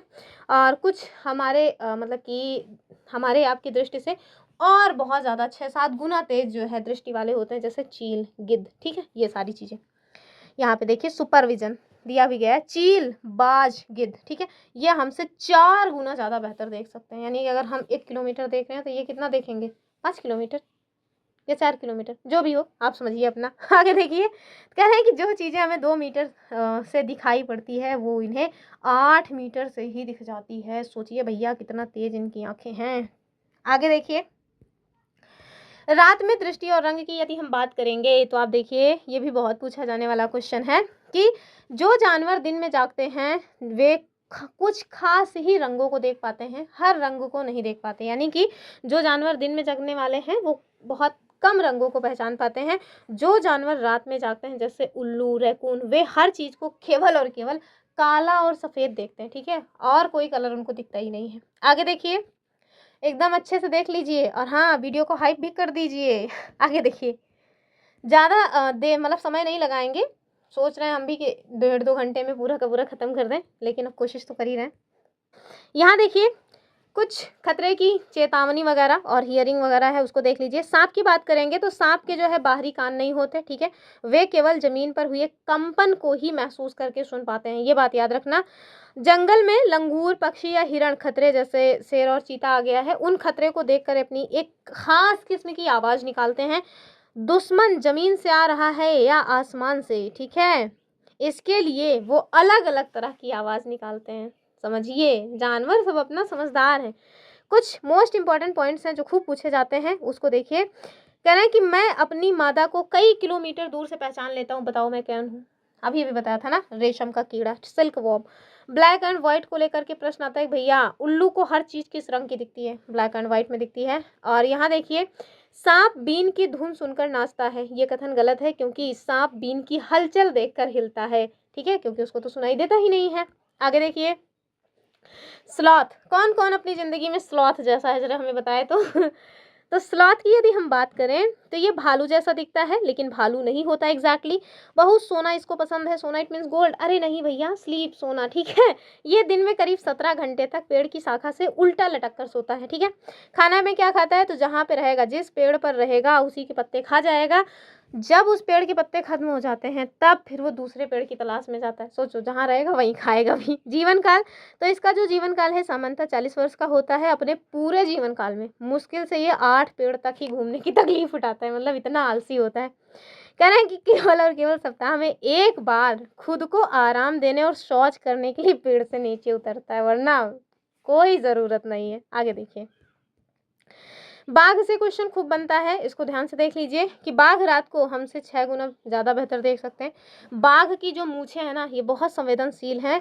ये हवा में हुए कंपन को भांप लेती हैं, उससे इस चीज़ से, यानी कि इसकी जो मूछें हैं ना, इससे इसे अंधेरे में रास्ता ढूंढने और शिकार की स्थिति पता करने में हेल्प मिलती है। ठीक है, यहाँ देखिए, बाघ के कान इतने तेज होते हैं कि वो हवा से पत्ते के हिलने और झाड़ियों में किसी जानवर के चलने की आवाज़ में भी अंतर कर ले जाता है। आगे देखिए, आवाज़ सुनने के लिए उसके जो कान हैं वो अलग अलग दिशाओं में घूम जाते हैं। बाघ की दहाड़ 3 किलोमीटर तक सुनाई जा सकती है। ठीक है, प्रत्येक बाघ का अपना एक निश्चित क्षेत्र होता है जो कई किलोमीटर तक फैला रहता है। ठीक है, बाघ अपनी जो इलाके हैं उसको अपने मूत्र की गंध से चिन्हित करते हैं। आपने देखा होगा कुत्ता वगैरह भी यही करते हैं। एक बाघ किसी दूसरे बाघ के मतलब मूत्र की गंध से झट से जान लेता है भैया कि ये इलाका उसका नहीं है या उसके इलाके में कोई और आया था। आमतौर पर एक बाघ दूसरे बाघ के इलाके में घुसने से बचते हैं। कौन जो है जाए मतलब कि झगड़ा करने। कुछ अन्य जानवर हैं, ये देखिए, बगुला और भैंस, मिल गया ना, बता रहे थे, इसको खूब पूछा जाता है। तो बगुला जो है वो भैंस की पीठ पर बैठता है, क्योंकि वो भैंस की पीठ पर मौजूद जो परजीवी है, यानी कि जो किलनी वगैरह है, उसको खाता है। ठीक है, इससे बगुले को क्या मिलता है, खाना मिलता है और भैंस की भी सफाई हो जाती थी। एक ऐसा संबंध है, दोनों को फायदा हो रहा है, इट मीन्स सहजीवन का संबंध है। डॉल्फिन की बात करें तो डॉल्फिन जो है ना, दूसरी डॉल्फिन को संदेश देने के लिए अलग अलग तरह की आवाज़ निकालती है। ठीक है, इनकी अपनी ही भाषा होती है। चूहों की बात करेंगे तो चूहों की देखने की क्षमता, यानी जो दृष्टि होती है वो कमजोर होती है, लेकिन सूंघने, छूने और स्वाद की जो क्षमता है भैया बहुत तेज होती है। देखो, कुछ भी बचता नहीं है, सब काट खा जाते हैं। अब देखिए, जो हमारे यहाँ जानवरों का शिकार किया जाता है वो क्यों किया जाता है, यानी कि वाई आर एनिमल्स किल्ड। तो जो पोचर्स होते हैं, यानी कि जो शिकारी होते हैं, अलग अलग जानवरों को अलग अलग चीज़ों के लिए, ठीक है, उनके अलग अलग जो है अंगों के लिए क्या करते हैं, मार देते हैं। जैसे एलिफेंट यानी हाथी को उनके दांत के लिए, ठीक है, राइनोसेरस यानी गैंडा को उनके सींग के लिए, बाघ, मगरमच्छ और सांप को उनकी खाल के लिए, कस्तूरी मृग को मात्र थोड़ी सी खुशबू के लिए मार दिया जाता है। ठीक है, आगे देखिए, सुरक्षित जो जंगल है, नहीं प्रोटेक्टेड जो एरियाज हैं, उनकी बात करेंगे तो जानवरों को विलुप्त होने से बचाने के लिए सरकार ने जंगलों को सुरक्षा दी है और यहाँ शिकार करना या जंगल की जो कटाई वगैरह है उसमें मनाही की जाती है। जैसे जिम कॉर्बेट नेशनल पार्क, ठीक है, आप देखिए कहाँ पे है, उत्तराखंड में। और घाना नेशनल पार्क बहुत पूछा जाता है, राजस्थान के भरतपुर जिले में है। ठीक है, आगे देखिए, केवला देव भी इसको कहा जाता है। आपसे क्वेश्चन बन सकता है कि वो कौन सा जानवर है जिसे केवल उसकी थोड़ी सी खुशबू के लिए मार दिया जाता है, तो ये हो जाएगा कस्तूरी मृग। ठीक है, चलिए, आपको ना ये सारा का सारा जो मतलब कि कंटेंट है बहुत इजी वे में लग रहा होगा कि अरे फटाफट मिल जा रहा है, बहुत मतलब फटाफट हम आपको करवाते जा रहे हैं। आपको आइडिया नहीं होगा कि आज ही मैंने ये कंटेंट पूरी तरह से अच्छे से रेडी किया है। सुबह 9 बजे से बना रही हैं 3 बजे तक, लगातार सुबह 9 बजे से 3 बजे तक बिना 1 मिनट आराम किए बनाया हुआ है। तब जा करके ये कंटेंट इतना मतलब कि एग्ज़ाम ओरिएंटेड बना हुआ है कि मतलब वही उतनी चीज़ें हैं जो हमारे एग्ज़ाम में बनेंगी, और कुछ भी इधर उधर की फालतू बकवास नहीं है। तो फ़ायदा उठाइए इसका, ये जो मेहनत है ना, इसको आप अच्छे से अपने लिए यूज़ कीजिए, ढंग से इसको 1-2 बार पढ़िएगा, फिर एग्ज़ाम दे करके आइएगा। 7-8 फरवरी को फिर मुझे कमेंट करके बताइएगा कि मज़ा आया कि नहीं। आगे देखिए, सुनामी के बारे में देखेंगे। 2004 में सुनामी आया था। तो कुछ खास जगह होती हैं जहाँ पे लोग जानवरों के व्यवहार से ही समझ जाते हैं कि भैया देखो कुछ तो गड़बड़ होने वाला है। तो 2004 में जो सुनामी आई थी उसके बारे में देखिए कि जानवरों के अजीब व्यवहार को देखकर अंडमान की एक जनजाति मतलब कि अंडमान की जो एक आदिवासी जनजाति है वो समझ गई थी कि कोई मुसीबत आने वाली है। उन्होंने वो इलाका खाली कर दिया और सुनामी की कहर से बच गए। ठीक है, तो जानवरों का जो व्यवहार होता है उसको समझना पड़ता है। ठीक है, जब से गाँव में आपने देखा होगा कुत्ता अगर रोता है तो कहते हैं अरे भैया कुछ तो दिक्कत होने वाली, बिल्ली रो रही है, इससे भी कुछ दिक्कत हो सकती है। अरे हो सकता है वो भूख के मारे रो रहा हो, लेकिन अगर वो रोए तो फिर मुसीबत ही है। मछलियों की यदि हम बात करें तो देखिए, ये खतरे की चेतावनी बिजली तरंगे यानी इलेक्ट्रिक सिग्नल्स के द्वारा देती हैं। डाचीग्राम नेशनल पार्क को देखिए कहाँ पे है, जम्मू कश्मीर में, श्रीनगर में। ठीक है, ये हंगुल यानी कश्मीरी हिरण के लिए जाना जाता है। भारत में टोटल 4 तरह के जहरीले सांप पाए जाते हैं। खूब क्वेश्चन बनता है कौन कौन से, कोबरा, कॉमन करैत यानी कि करैत, दुबोइया और अफाई। ठीक है, नाम इनको देख लीजिए। इसके और नाम भी हैं, देखिए जो कोबरा है इसको नाग भी कहते हैं, कॉमन करैत को करैत कहते हैं, रसेल वाइपर को दुबोइया कहते हैं, 100 स्किल्ड वाइपर को अफाई कहते हैं। ठीक है, सांप के दांत और इलाज, आप ध्यान रखना इसके बारे में भी कि जो सांप है ना, इसके 2 खोखले दांत होते हैं। जब वो काटता है तो इन्हीं दांतों से जहर जो है वो मतलब कि व्यक्ति के शरीर में जाता है। इनके जो सांप होते हैं ना, इनके काटने की दवा को सीरम बोला जाता है, जो कि कहाँ से बनती है? सांप के जहर से ही बनाई जाती है। सभी सरकारी अस्पतालों में ये आपको मिल जाएगी। फिर देखिए कालबेलिया और कानून, इसके बारे में। तो जो कालबेलिया है ये सपेरों की एक प्रजाति है। इनके नृत्य की जो मुद्राएं हैं ये सांप के जैसे होती हैं। एक एक्ट आया है तो सरकार ने जंगली जानवरों को पकड़ने और उनकी खाल बेचने के खिलाफ सख्त कानून बना दिया है। इसलिए जब कोई भी सपेरा सांपों को पकड़कर रख लिया करता था, तो अब इस कानून के तहत अब वो सांप को पकड़ करके नहीं रख सकता। फिर देखिए एनिमल्स टीथ, यानी कि जो जानवरों के दांत हैं, हर जानवर के अलग अलग तरह के दांत होते हैं। जैसे गाय के दांत देखिए, तो गाय के जो दांत होते हैं वो ना आगे छोटे होते हैं घास काटने के लिए, पीछे के जो दांत हैं चपटे और बड़े होते हैं घास को चबाने के लिए, ठीक है। जो बिल्ली है देखिए, इसके दांत जो है कैसे होते हैं, बहुत तेज और नुकीले होते हैं मांस को फाड़ने और काटने के लिए। सांप की बात करें तो अभी देखा कि दांत जो है तेज और घुमावदार होते हैं। सांप अपने शिकार को, जो मोस्ट इंपॉर्टेंट फैक्ट है भैया, काट करके चबा चबा के नहीं खाता है, डायरेक्ट निगल जाता है, ठीक है। आगे देखिए गिलहरी, ये बहुत इंपॉर्टेंट है, लोग इसको लेकर के चूहा मार देते हैं, चूहा मत मारिएगा, कि गिलहरी के दांत हमेशा बढ़ते रहते हैं, इसीलिए ये चूजों को ना कुतरती रहती है, ठीक है। चलिए आगे देखिए, जो पक्षियां हैं उनकी गर्दन को लेकर के कई बार क्वेश्चन बना हुआ है। मैना की बात करेंगे तो ये जो मैना है ये अपनी गर्दन झटके से आगे पीछे करती है, ठीक है। तो मैना को मना करना है झटके से, याद रखना आप, ये क्वेश्चन 2020 में पूछा गया था मैना वाला। उल्लू के बारे में देखिए, तो ये अपनी गर्दन को काफी हद तक पीछे की ओर घुमा ले जाता है, ठीक है। पूरा नहीं, ऐसा नहीं कि एकदम में है गोल गोल घूम रहा है, नहीं, बस थोड़ा पीछे तक घुमा ले जाता है। कोयल के बारे में आप सभी जानते होंगे, बहुत होशियार होता है, ये अपना घोंसला कभी नहीं बनाता है। कोयल जो है कौवे के घोंसले में अंडा वंडा दे देता है, ठीक है। कौवा बेचारा उसको पाल लेता है अपने समझ करके। कौवा जो है ये घोंसला अपना पेड़ की सबसे ऊपरी डाल पे बनाता है, ये बहुत इंपॉर्टेंट, ठीक है।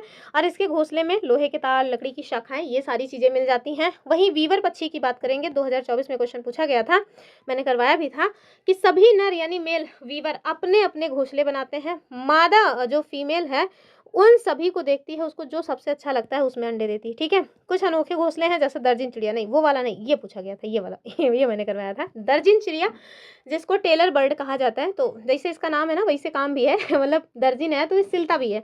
तो ये अपनी नुकीली चीज चोंच से 2 पत्तों को सी करके थैली जैसा बैग बना देता है और उसमें अंडे देने का काम करती है, मादा देती है, ठीक है। आगे देखिए, बारबेट यानी कि बसंत गौरी, ये गर्मियों में टुक टुक की आवाज करती है, पेड़ के तने में गहरा छेद करके उसमें अपने अंडे वगैरह देने का काम करती है।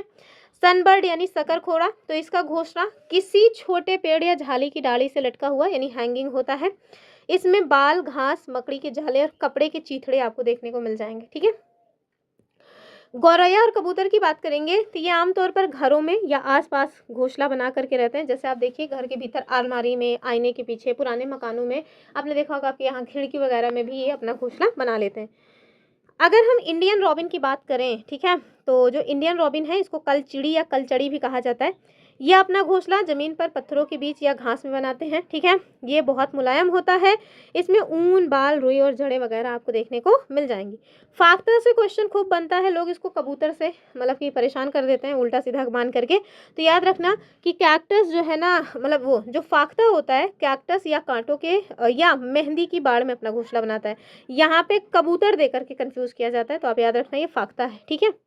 चलिए कुछ प्रीवियस ईयर क्वेश्चन देखिए, तो ये जुलाई में और जनवरी, एक 2021 और 2019 दोनों में पूछा गया है। कह रहे नीचे दिए गए पक्षियों की वो कौन सी प्रजाति है जिसकी आंखें मानवों की भांति सामने की ओर होती है और वो अपनी गर्दन झटके से आगे पीछे करता है, बताइए। अभी हमने बताया कि मैना जो है वो झटके से अपनी गर्दन को आगे पीछे करता है, ठीक है।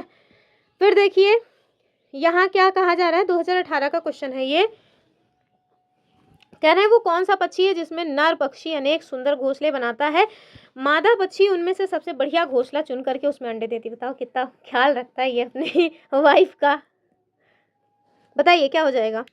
तो अभी हमने देखा था जो वीवर पक्षी है यानी कि बया, ठीक है। तो बया या वीवर जो भी एग्जाम में कुछ मिले ऑप्शन वही आप कर दीजिएगा।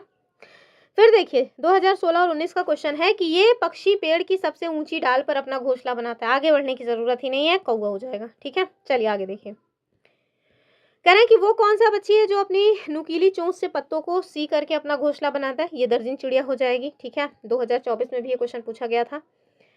फिर देखिए, जो बर्ड्स का माइग्रेशन है यानी पक्षियों का प्रवास है उसको देखिए। तो कुछ पक्षी हर साल सर्दियों के मौसम में हमारे भारत देश में प्रवास करते हैं। एग्जाम्पल के लिए आप देखिए पिंडल डक, फ्लेमिंगो और ऑस्प्रे। ठीक है, याद रखना। सबसे लंबी यात्रा करके जो आता है वो कौन सा है? Arctic tern. तो ये सभी पक्षियों में सबसे लंबी यात्रा करके आता है।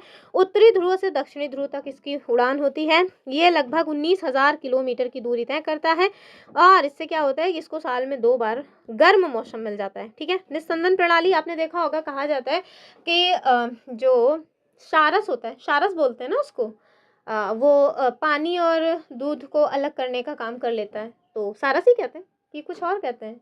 हंस, सॉरी, सारस नहीं कहते उसको, हंस कहते हैं। देखो तो मुझे सारस याद आ रहा है। ठीक है, तो ये हंस के बारे में। तो देखिए कह रहे हैं निस्पंदन प्रणाली, तो ये पक्षियों के खाने का एक खास तरीका होता है। इसमें पक्षी पानी से अपनी जो मतलब की खाद्य सामग्री है उसको फिल्टर करके अलग कर लेते हैं। ठीक है, इनके चोंच की बनावट ऐसी होती है भैया, कैसी? तो ऐसे पक्षियों की जो चोंच है मुख्य रूप से चपटी और चौड़ी होती है। एग्जाम्पल के देखिए, एग्जाम्पल के लिए राजहंस यानी कि फ्लेमिंगो, हंस यानी श्वान और बतख। ठीक है, इनकी चोंच में एक प्राकृतिक फिल्टर होता है, याद रखिएगा इस बात को।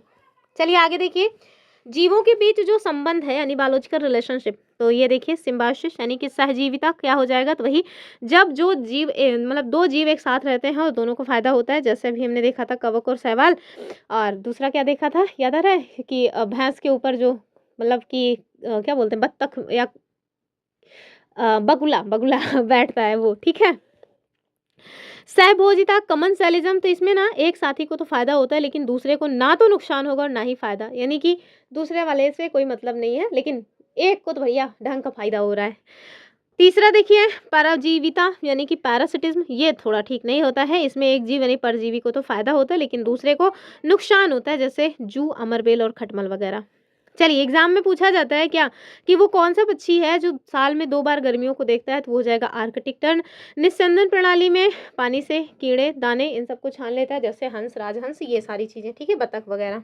फिर देखिए WWF, इससे क्वेश्चन बन जाता है कि world wide fund for nature, ये क्या है? तो ये प्रकृति के संरक्षण की एक वैश्विक व्यवस्था है।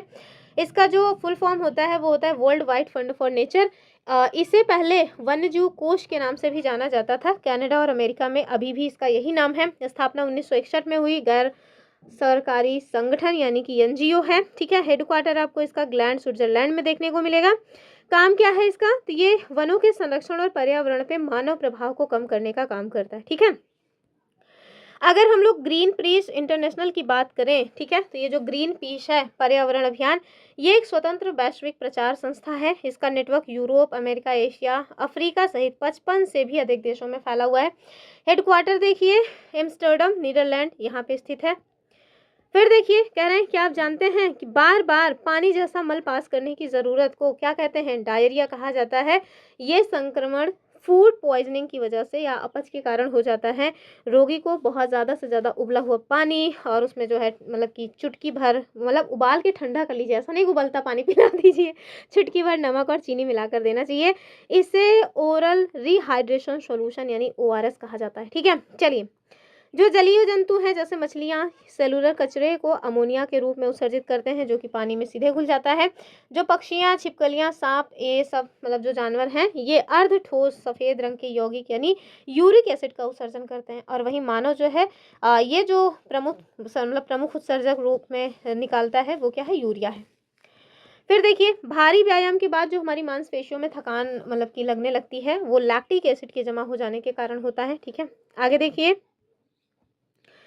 कह रहे हैं कि औसतन एक वयस्क मनुष्य आराम से 1 मिनट में 15 से 18 बार सांस ले लेता है। अगर आप व्यायाम वगैरह कर रहे हैं तो सांस लेने की जो दर है वो बढ़ जाती है। तो हो सकता है कि आप 1 मिनट में 25 गुना तक मतलब कि 25 से 30 बार तक भी जल्दी जल्दी सांसें ले सकते हैं। ठीक है, यहाँ देखिए सर्दियों में अक्सर क्या होता है, जो त्वचा मतलब की स्किन है हमारी ना बहुत रूखी सूखी हो जाती है। ठीक है, तो इस तरह से डायरेक्ट क्वेश्चन बन जाता है।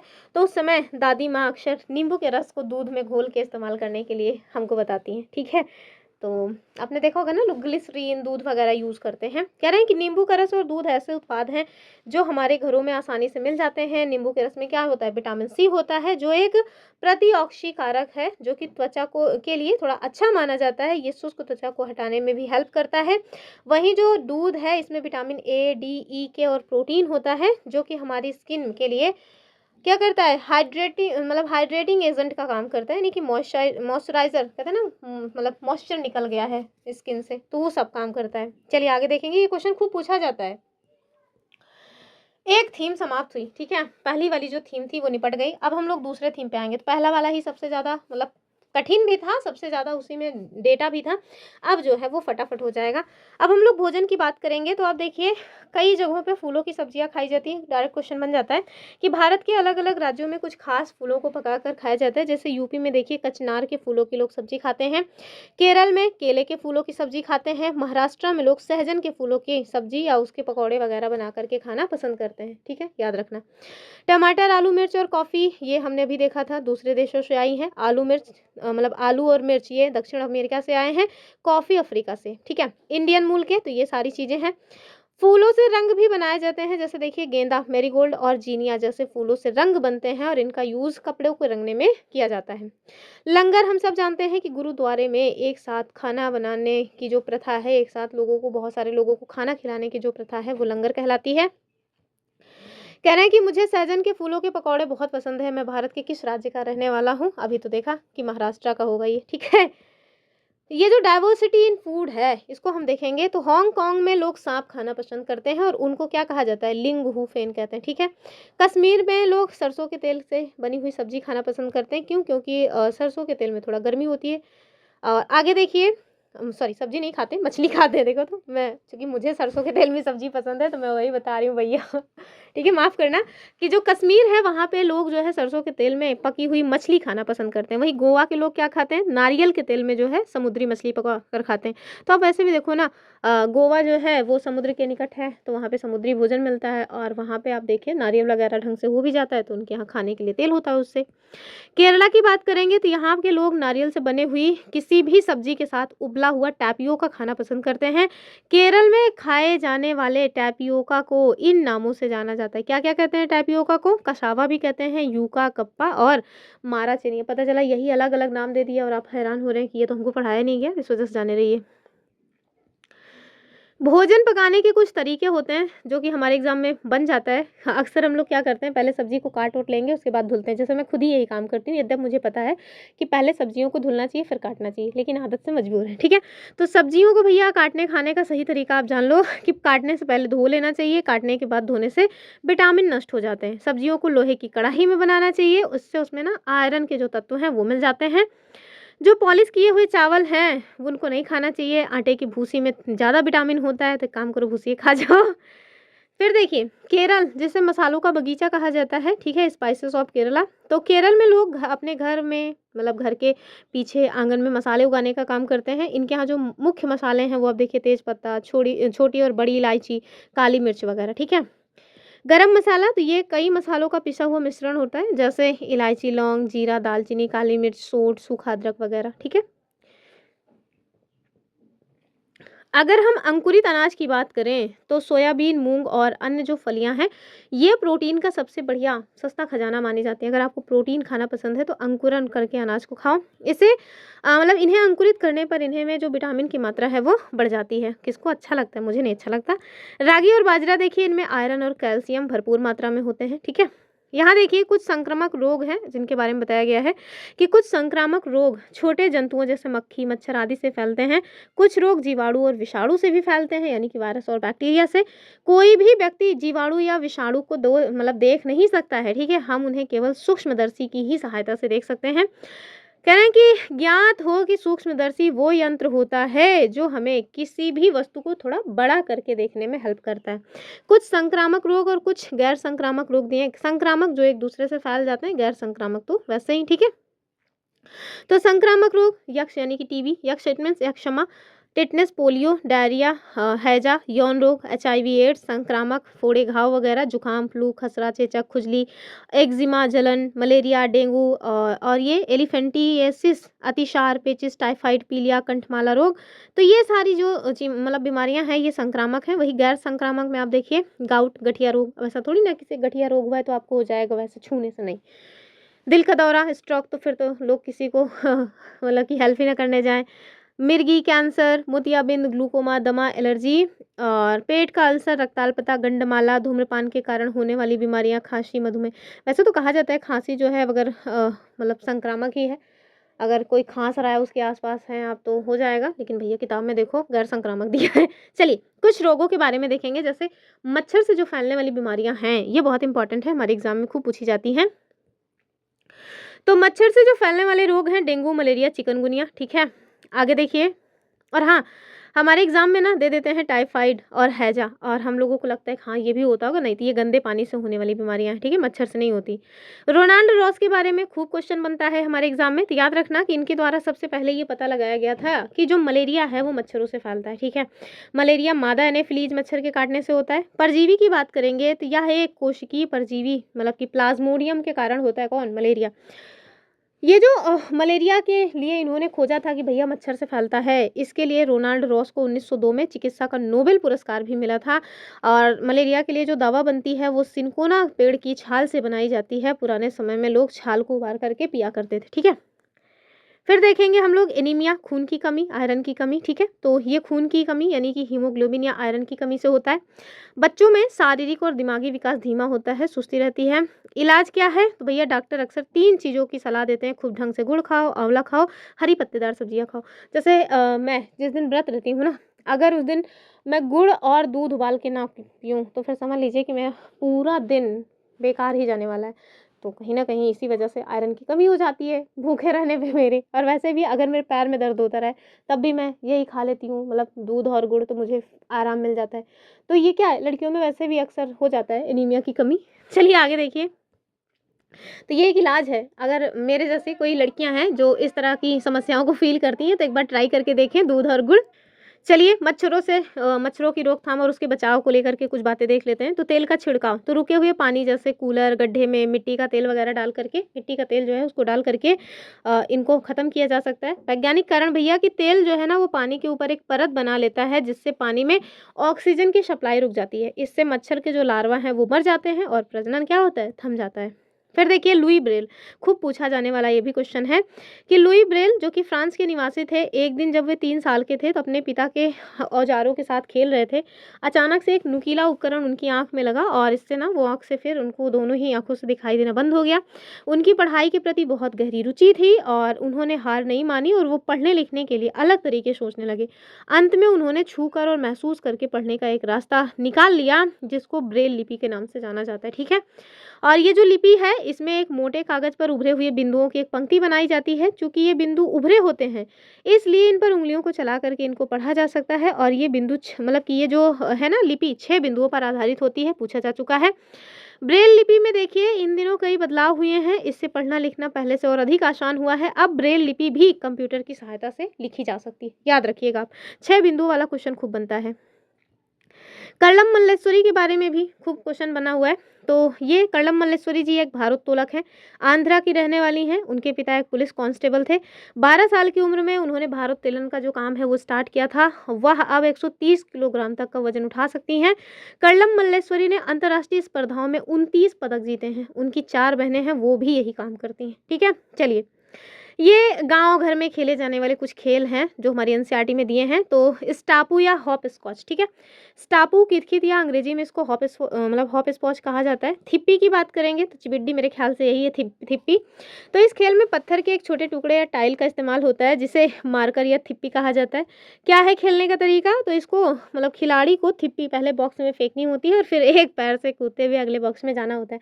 तो गाँव में जो आप लोग चिबिड्डी खेलते हैं ना, चिब्भी, हम लोग बहुत खेले हैं बचपन में चिब्भी। मेरे पापा तो बहुत पीटे भी हैं मुझे चिब्भी खेलने की वजह से। तो यही है थिप्पी, ठीक है। आगे देखिए, आराम के जो बॉक्स है देख लीजिए, तो खिलाड़ी अपने दोनों पैर ज़मीन पर एक साथ केवल 4, 5 और 7, 8 नंबर वाले बॉक्स में ही रख सकते हैं। देखिए, ये वाला तरीका मगर मैंने नहीं खेला है, कुछ और ही खेला है।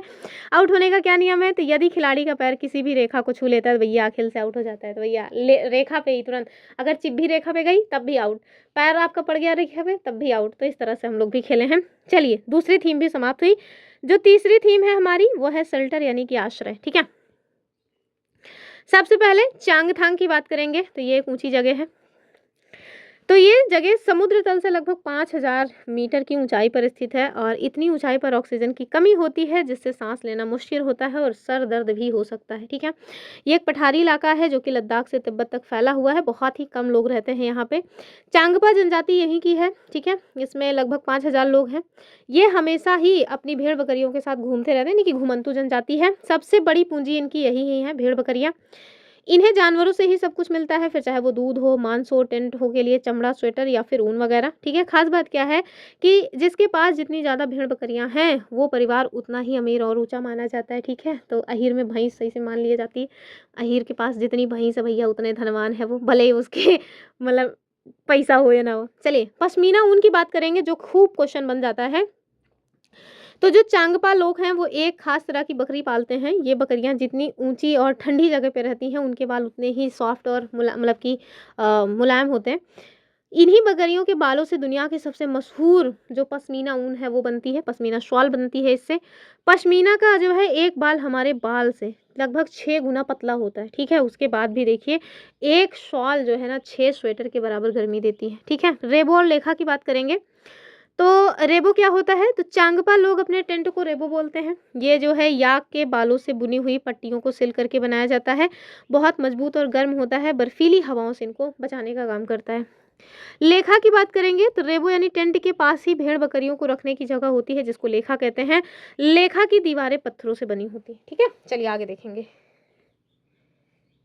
श्रीनगर में ना कुछ अनोखे घर पाए जाते हैं। हाउस बोट, तो ये 80 फुट तक लंबे और 8-9 फुट तक चौड़े होते हैं। हाउस बोट और बड़े घरों की छत पर लकड़ी की सुंदर नक्काशी होती है जिसे खत्मबंद कहा जाता है और ये जिक्शा पजल जैसा दिखता है। ठीक है, डोंगा की बात करेंगे तो ये डल झील और झेलम नदी में तैरते हुए घर होते हैं। इनमें अलग अलग कमरे होते हैं, यहाँ पे परिवार रहता है। पुराने घरों की खिड़कियां बाहर की ओर उभरी होती हैं जिन्हें डब कहा जाता है और ये कैसी होती हैं? जालीदार। पुराने घरों के जो दरवाजे और खिड़कियां हैं इन पे डिजाइनदार आर्क यानी मेहराब बने होते हैं। ठीक है, आबू धाबी की बात करेंगे तो ये एक रेगिस्तानी देश है। ये यूएई संयुक्त अरब अमीरात की राजधानी है। क्या? Abu Dhabi.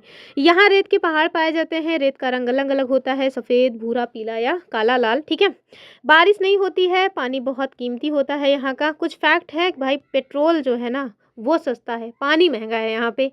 आगे देखिए, गर्मी से बचने के लिए लोग ढीले सूती कपड़े पहनते हैं और पूरा शरीर ढक करके रखते हैं। ठीक है, मधुमक्खी के छत्ते की बात करेंगे तो ये भी बहुत इंपॉर्टेंट है, मधुमक्खियों से क्वेश्चन बन जाता है। इसमें जो है क्वीन बी यानी कि जो रानी मक्खी होती है, हर छत्ते में केवल एक रानी मक्खी होती है, बड़ी सी होती है, यही अंडे देने का काम करती है। नर मक्खी की बात करेंगे तो छत्ते में कुछ ही नर होते हैं, इनका कोई विशेष काम नहीं होता है, मतलब यूजलेस टाइप के हैं। ये श्रमिक के रूप में भी काम नहीं करते हैं, बेकार हैं कुल मिलाकर के।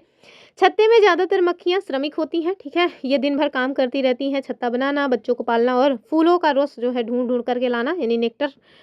श्रमिक जो मक्खियां हैं ये बिना मतलब इनके बिना छत्ता ना तो बन सकता है ना शहद इकट्ठा हो सकती है। भाई मजदूरों का तो काम जरूरी होता है ना, मजदूर नहीं होंगे तो कैसे काम होगा।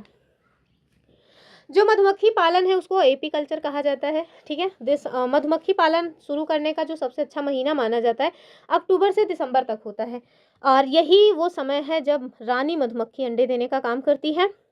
यहाँ देखिए, मधुमक्खियाँ लीची के फूलों की ओर बहुत आकर्षित होती हैं। बिहार का जो मुजफ्फरपुर है उसमें लीची जो है बहुत ज़्यादा मिलती है, वहाँ पे इसी वजह से ये मक्खी बढ़िया पाली भी जाती हैं। बक्से में मधुमक्खियों के लिए चीनी यानी शुगर का मीठा घोल डाला जाता है ताकि वो शहद बनाने का काम कर सके। आगे देखिए, दवाइयाँ, छत्तों को साफ करने के लिए दवाइयों का भी यूज़ होता है। मधुमक्खी का जो वैज्ञानिक नाम है वो होता है एपिस इंडिका। ठीक है, चलिए, मधुमक्खियों की तरह ही चींटियां भी मिलजुल कर समूह में रहती हैं। इनका काम अलग अलग बटा होता है। जैसे जो रानी चींटी है इनका काम केवल अंडे देने का होता है। सिपाही चींटी ये बिल की देखभाल और रखवाली करती हैं और वहीं जो मजदूर चींटी हैं ये हमेशा भोजन ढूंढने और उसे बिल तक लाने में व्यस्त रहती हैं। अन्य जो सामाजिक कीट हैं उनकी बात करेंगे तो केवल मधुमक्खी और चींटी ही नहीं बल्कि कुछ और भी हैं जो मतलब इस तरह से समूह में रहते हैं, जैसे दीमक, ततैया यानी कि बर्रा, ये सारी चीज़ें। ठीक है, आगे देखिए, तो इसमें से कौन सा समूह ग्रुप में नहीं रहता? तो आप याद रखना मकड़ी नहीं रहती है। ये क्वेश्चन खूब पूछा गया है हमारे एग्जाम में, ठीक है। फिर देखिए अगला जो थीम आ जाता है वो है वाटर। इससे भी क्वेश्चन बनता है, पिछली बार भी जो क्वेश्चन पूछा गया था वो मैंने करवाया हुआ था। तो सबसे पहले आप देखिए पृथ्वी पर जो जल का वितरण है, हम सभी जानते हैं हमारी पृथ्वी को नीला ग्रह कहते हैं। क्यों? क्योंकि पानी भैया ज़्यादा है पृथ्वी पे, बहुत कम, मतलब कि जो भूखंड है वो बहुत ज़्यादा है, मतलब भूखंड बहुत कम है, पानी ज़्यादा है।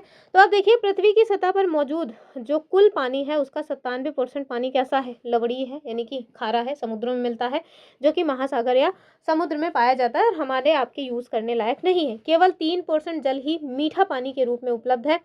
आगे देखिए मीठे पानी का जो बंटवारा है वो किस इस तरह से है, यानी कि अगर आप उस 30% को 100% मान लीजिए तो देखिए उसको कैसे बांटा जाएगा।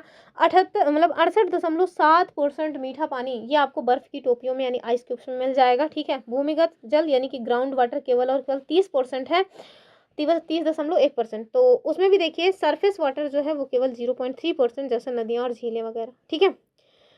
ध्यान रखिएगा जो सतही जल है 0.3%, इसमें भी सबसे ज़्यादा जो पानी है वो झीलों में है 87%, नदियों में मात्र और मात्र 2% है, बहुत कम पानी है साफ।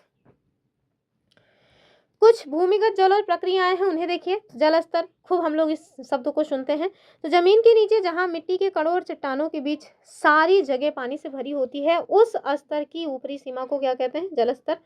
अंतः स्पंदन की बात करेंगे तो अंतः स्पंदन जो है तो जमीन के ऊपर से पानी का रिस कर मिट्टी के नीचे जो जाने की प्रक्रिया है उसे हम क्या कहते हैं? अंतः स्पंदन। और इससे भूमिगत जल फिर से भर जाता है, यानी कि आपने देखा होगा ना पानी जो है रिस रिस करके सूख जाता है, तो वही है अंतः स्पंदन। जलभृत यानी एक्वीफायर क्या होता है? तो जमीन के नीचे कठोर चट्टानों की परतों के बीच जो पानी जमा होता है उसको कहते हैं जलभृत। इसे आप देखिए हैंड पंप या नलकूपों से हम लोग बाहर निकाल लेते हैं। फिर देखिए पृथ्वी पर उपलब्ध जो मीठे जल है इसका सबसे अधिक परसेंटेज कहाँ पाया जाता है? तो अभी बताया आइस क्यूब्स यानी कि बर्फ के पहाड़ या ग्लेशियर में। ये क्वेश्चन खूब पूछा गया है हमारे एग्जाम में। घड़सी सर, ठीक है। तो याद रखना सर का अर्थ होता है सरोवर। जैसलमेर के राजा जिनका नाम क्या था? घड़सी, इन्होंने सरोवर को 650 साल पहले लोगों के सहयोग से बनाया था, ठीक है। सरोवर के चारों ओर घाट है जिसमें जल की ओर जाने के लिए सीढ़ियां लगी हुई हैं। घेरे हुए बरामदे, बड़े हॉल, कमरे और बहुत कुछ निर्मित है। कभी लोग यहाँ त्योहार मनाने, संगीत और नृत्य के कार्यक्रम मनाने के लिए आया करते थे। मीलों तक फैला ये जो घड़सी सर है इसमें बारिश का जल इकट्ठा होता है। तालाब इस तरह से यहाँ पे बनाया गया है ताकि वह जल मतलब कि जल कह रहे हैं कि वो जब जल से भर जाता था तो जो अन्य शेष जल है वो बह करके नीचे बने हुए तालाबों में पहुंच जाता था। जब वो भी तालाब भर जाता था तो तीसरे तालाब में, इस तरह से 9 तालाब एक दूसरे से आपस में जुड़े हुए थे।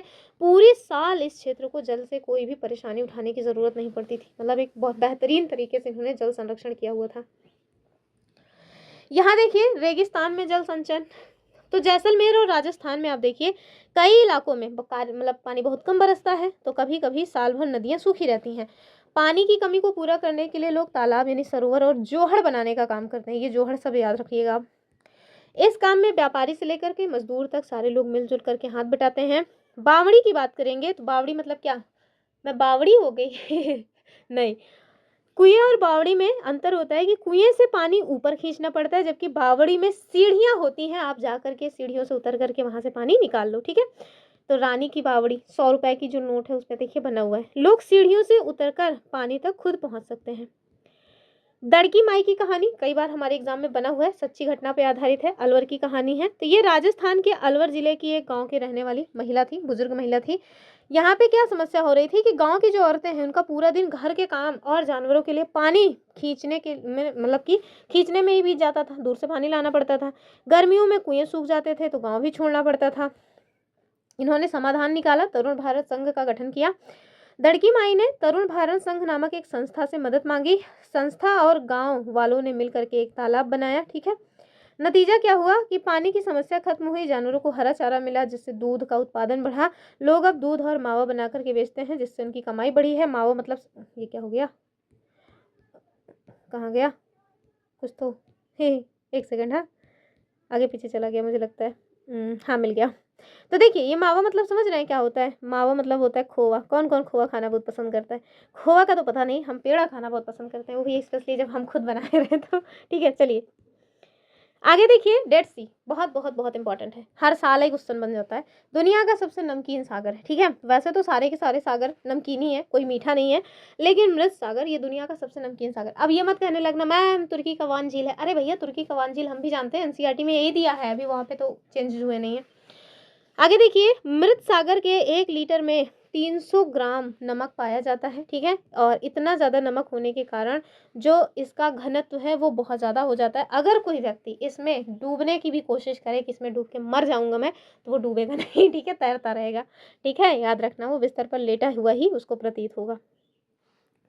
ये देखिए, पृथ्वी की सतह पर जो जल की अनुमानित मात्रा है वो मैंने चित्र में दे दिया है आपको, ताकि आपको चिंता न हो। गंगा एक्शन प्लान, यहाँ से क्वेश्चन बनता है कि WWF की रिपोर्ट है, world wide fund for nature, इन्होंने बताया कि गंगा दुनिया की 10 सबसे लुप्त प्राय नदियों में से एक है, ठीक है। गंगा कार्य योजना GAP नदी में प्रदूषण को कम करने के लिए इसकी शुरुआत 1985 में की गई थी, ठीक है। उत्तर प्रदेश के जो कानपुर है वहाँ से देखिए गंगा का हिस्सा ये सबसे ज़्यादा प्रदूषित वहीं पे माना जाता है। कारखानों से जो मतलब कि गंदा पानी है, वहाँ का जो कचरा है, आर्सेनिक, लेड, फ्लोराइड, ये सब ना सीधे बिना मतलब कि रिफाइन किए वैसे ही गंगा नदी में डाल दिया जाता है। नदी के डेड होने का जो मुख्य कारण है वो क्या है, यहाँ की बढ़ती आबादी, औद्योगिकरण और अनुपचारित सीवेज सिस्टम, ठीक है। चलिए आगे देखिए, ये जो मिनी माता रोग है तो इसके बारे में भी आपको पता होना चाहिए। ये बीमारी पारा यानी मरकरी से होती है, मिथाइल मरकरी की विषाक्तता से होता है। जब रासायनिक कारखाने जहरीले रसायन यानी कि पारा जैसे जो है वो समुद्र में छोड़ दिए जाते हैं, तो वहाँ की मछलियाँ और सीप उसे खा लेती हैं। फिर आगे क्या होगा, जब उसको इंसान खाएगा तो इंसान में फैलेगा, फिर ये रोग इंसानों में हो जाता है। ये सीधा हमारे तंत्रिका तंत्र नर्वस सिस्टम पर हमला करती हैं, जिसे न्यूरोलॉजिकल बीमारी भी कहा जाता है, ठीक है। कह रहे हैं कि जब पानी में तेल गिर जाता है तो उसको निकालना मुश्किल होता है। इसके लिए क्या होता है, तो इसके लिए जल विरोधी सामग्रियों का यूज़ किया जाता है, जिसे हाइड्रोफोबिक कहते हैं। हाइड्रोफोबिक पदार्थ पानी से दूर भागते हैं, लेकिन तेल से प्यार यानी वसा प्रेमी होते हैं, इसलिए ये पानी को छोड़कर तेल को अपने साथ चिपका लेते हैं और फिर पानी साफ हो जाता है। झीलों के शहर की बात करेंगे, भोपाल मध्य प्रदेश, इसे झीलों का शहर कहा जाता है, ठीक है। राजस्थान की जो उदयपुर है ना, उसको भी झीलों का शहर कहते हैं, लेकिन NCERT और EVS में ना यही भोपाल दिया गया, तो आपको अगर क्वेश्चन मिले तो भोपाल चुनना। हो गया, एक थीम और ख़त्म।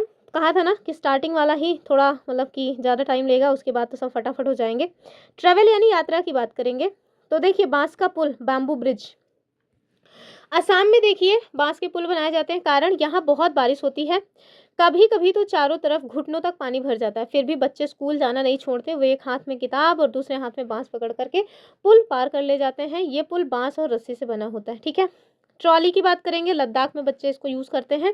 तो नदी के ऊपर लोहे की एक मजबूत रस्सी बंधी होती है, जो दोनों तरफ पेड़ या चट्टान से कसी रहती है।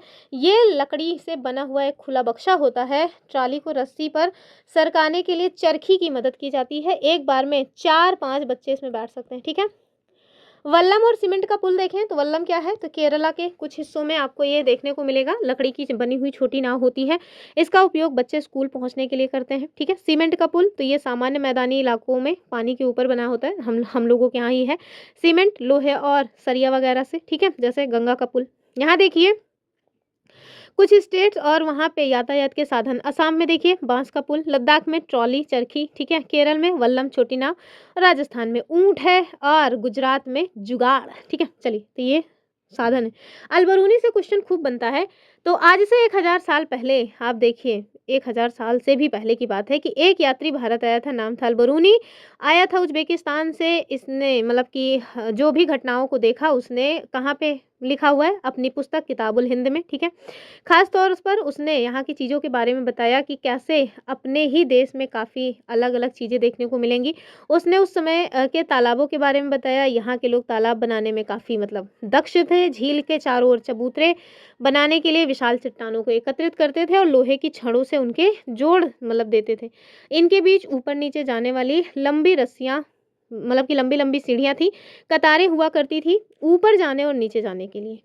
ये देखिए मैंने अभ्यास प्रश्न भी लगाया हुआ है। मैं तो सोच रही थी कि सारे के सारे अभ्यास प्रश्न आज ही करवा दूं, फिर अचानक से मेरा मन कर रहा है कि एक काम करते हैं ना, आज मैंने पूरा का पूरा कंसेप्ट पढ़ा दिया है और कल कल नहीं, अगर आप लोग इस वीडियो पे बहुत अच्छा मतलब कि दिखाएँगे कि हाँ भाई वीडियो आपको अच्छा लग रहा है, आप चाहते हैं कि एमसीक्यू करवा दूँ, तो मैं 100-200 एमसीक्यू भी करवा दूँगी। 100 या 200 जितना आप कहिएगा, 100 या 200 इतने में ही सारा का सारा खत्म हो जाएगा, क्योंकि बहुत ज़्यादा कंटेंट नहीं है ईवीएस का। तो बनाया तो है, लेकिन वही है कि आप लोगों के ऊपर डिपेंड करेगा। ये सारी चीज़ें आप लोग एकदम देख लीजिए। जैसे ये क्वेश्चन कई बार पूछा गया है कि जो आदिवासी हैं वो हज़ारों सालों से कांसे का यूज़ कर रहे हैं। कांसे किससे बनते हैं? तो तांबा और टिन से, ठीक है? ये खूब पूछा जाता है। इसके साथ-साथ देखिए ये सारी चीज़ें जो मतलब कि क्या बोलते हैं अ, ये देखिए, ये सब चीज़ें, ठीक है? ये सब पूछा गया है, खूब पूछा गया है।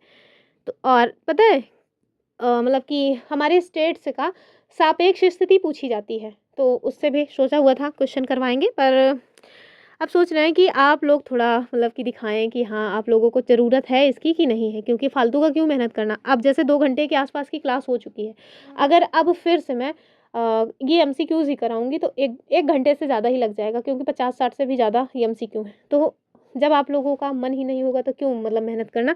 फ़िलहाल के लिए इतना ही रखते हैं। अगर आप लोग इस पे बढ़िया अच्छा अपना रिस्पॉन्स देंगे, तो फिर हम 200 एमसीक्यू कम से कम सॉल्व करवा देंगे, ताकि मतलब कोई एक सिंगल क्वेश्चन एग्ज़ामिनर ऐसा ना बना पाए, जो आप ना कर पाएँ, ठीक है? क्योंकि अभी ऐसे घरों को लेकर के ऐसे कई सारी चीज़ें हैं जो छुटी हुई है, जैसे आसाम में हमने बताया घरों वगैरह को लेकर के बनता है, जैसे राजस्थान में मोटी दीवार के घर बनते हैं, झोपड़ी वाले घर बनते हैं, क्यों बनते हैं? इसके पीछे का जो रीज़न है, वो सब एमसीक्यू में हम सोच रहे हैं करवाने का। तो आप लोग बताइएगा, क्या आप चाहते हैं कि हाँ, आपको एमसीक्यू सॉल्व कराया जाए या नहीं? नहीं चाहते तो कोई बात ही नहीं, ये मैराथन लेकर के अपना काम चलाइए फिर। तो चलिए फिर मिलेंगे, आज के लिए इतना ही रखते हैं। आई होप आपने कुछ नया जाना समझा होगा। 2-4 बार इसको रिवाइज़ कर लीजिएगा, बहुत बड़ा कंटेंट नहीं दिया है मैंने, बहुत कंसाइज़ वे में चीज़ें दी हैं। फिर मिलेंगे अपनी अगली वीडियो में, तब तक के लिए नमस्कार एंड जय हिंद। और वीडियो को लाइक शेयर करना तो मत ही भूलिएगा, सब्सक्राइब कर लीजिए चैनल को। फिर मिलते हैं, तब तक के लिए बाय बाय एंड जय हिंद।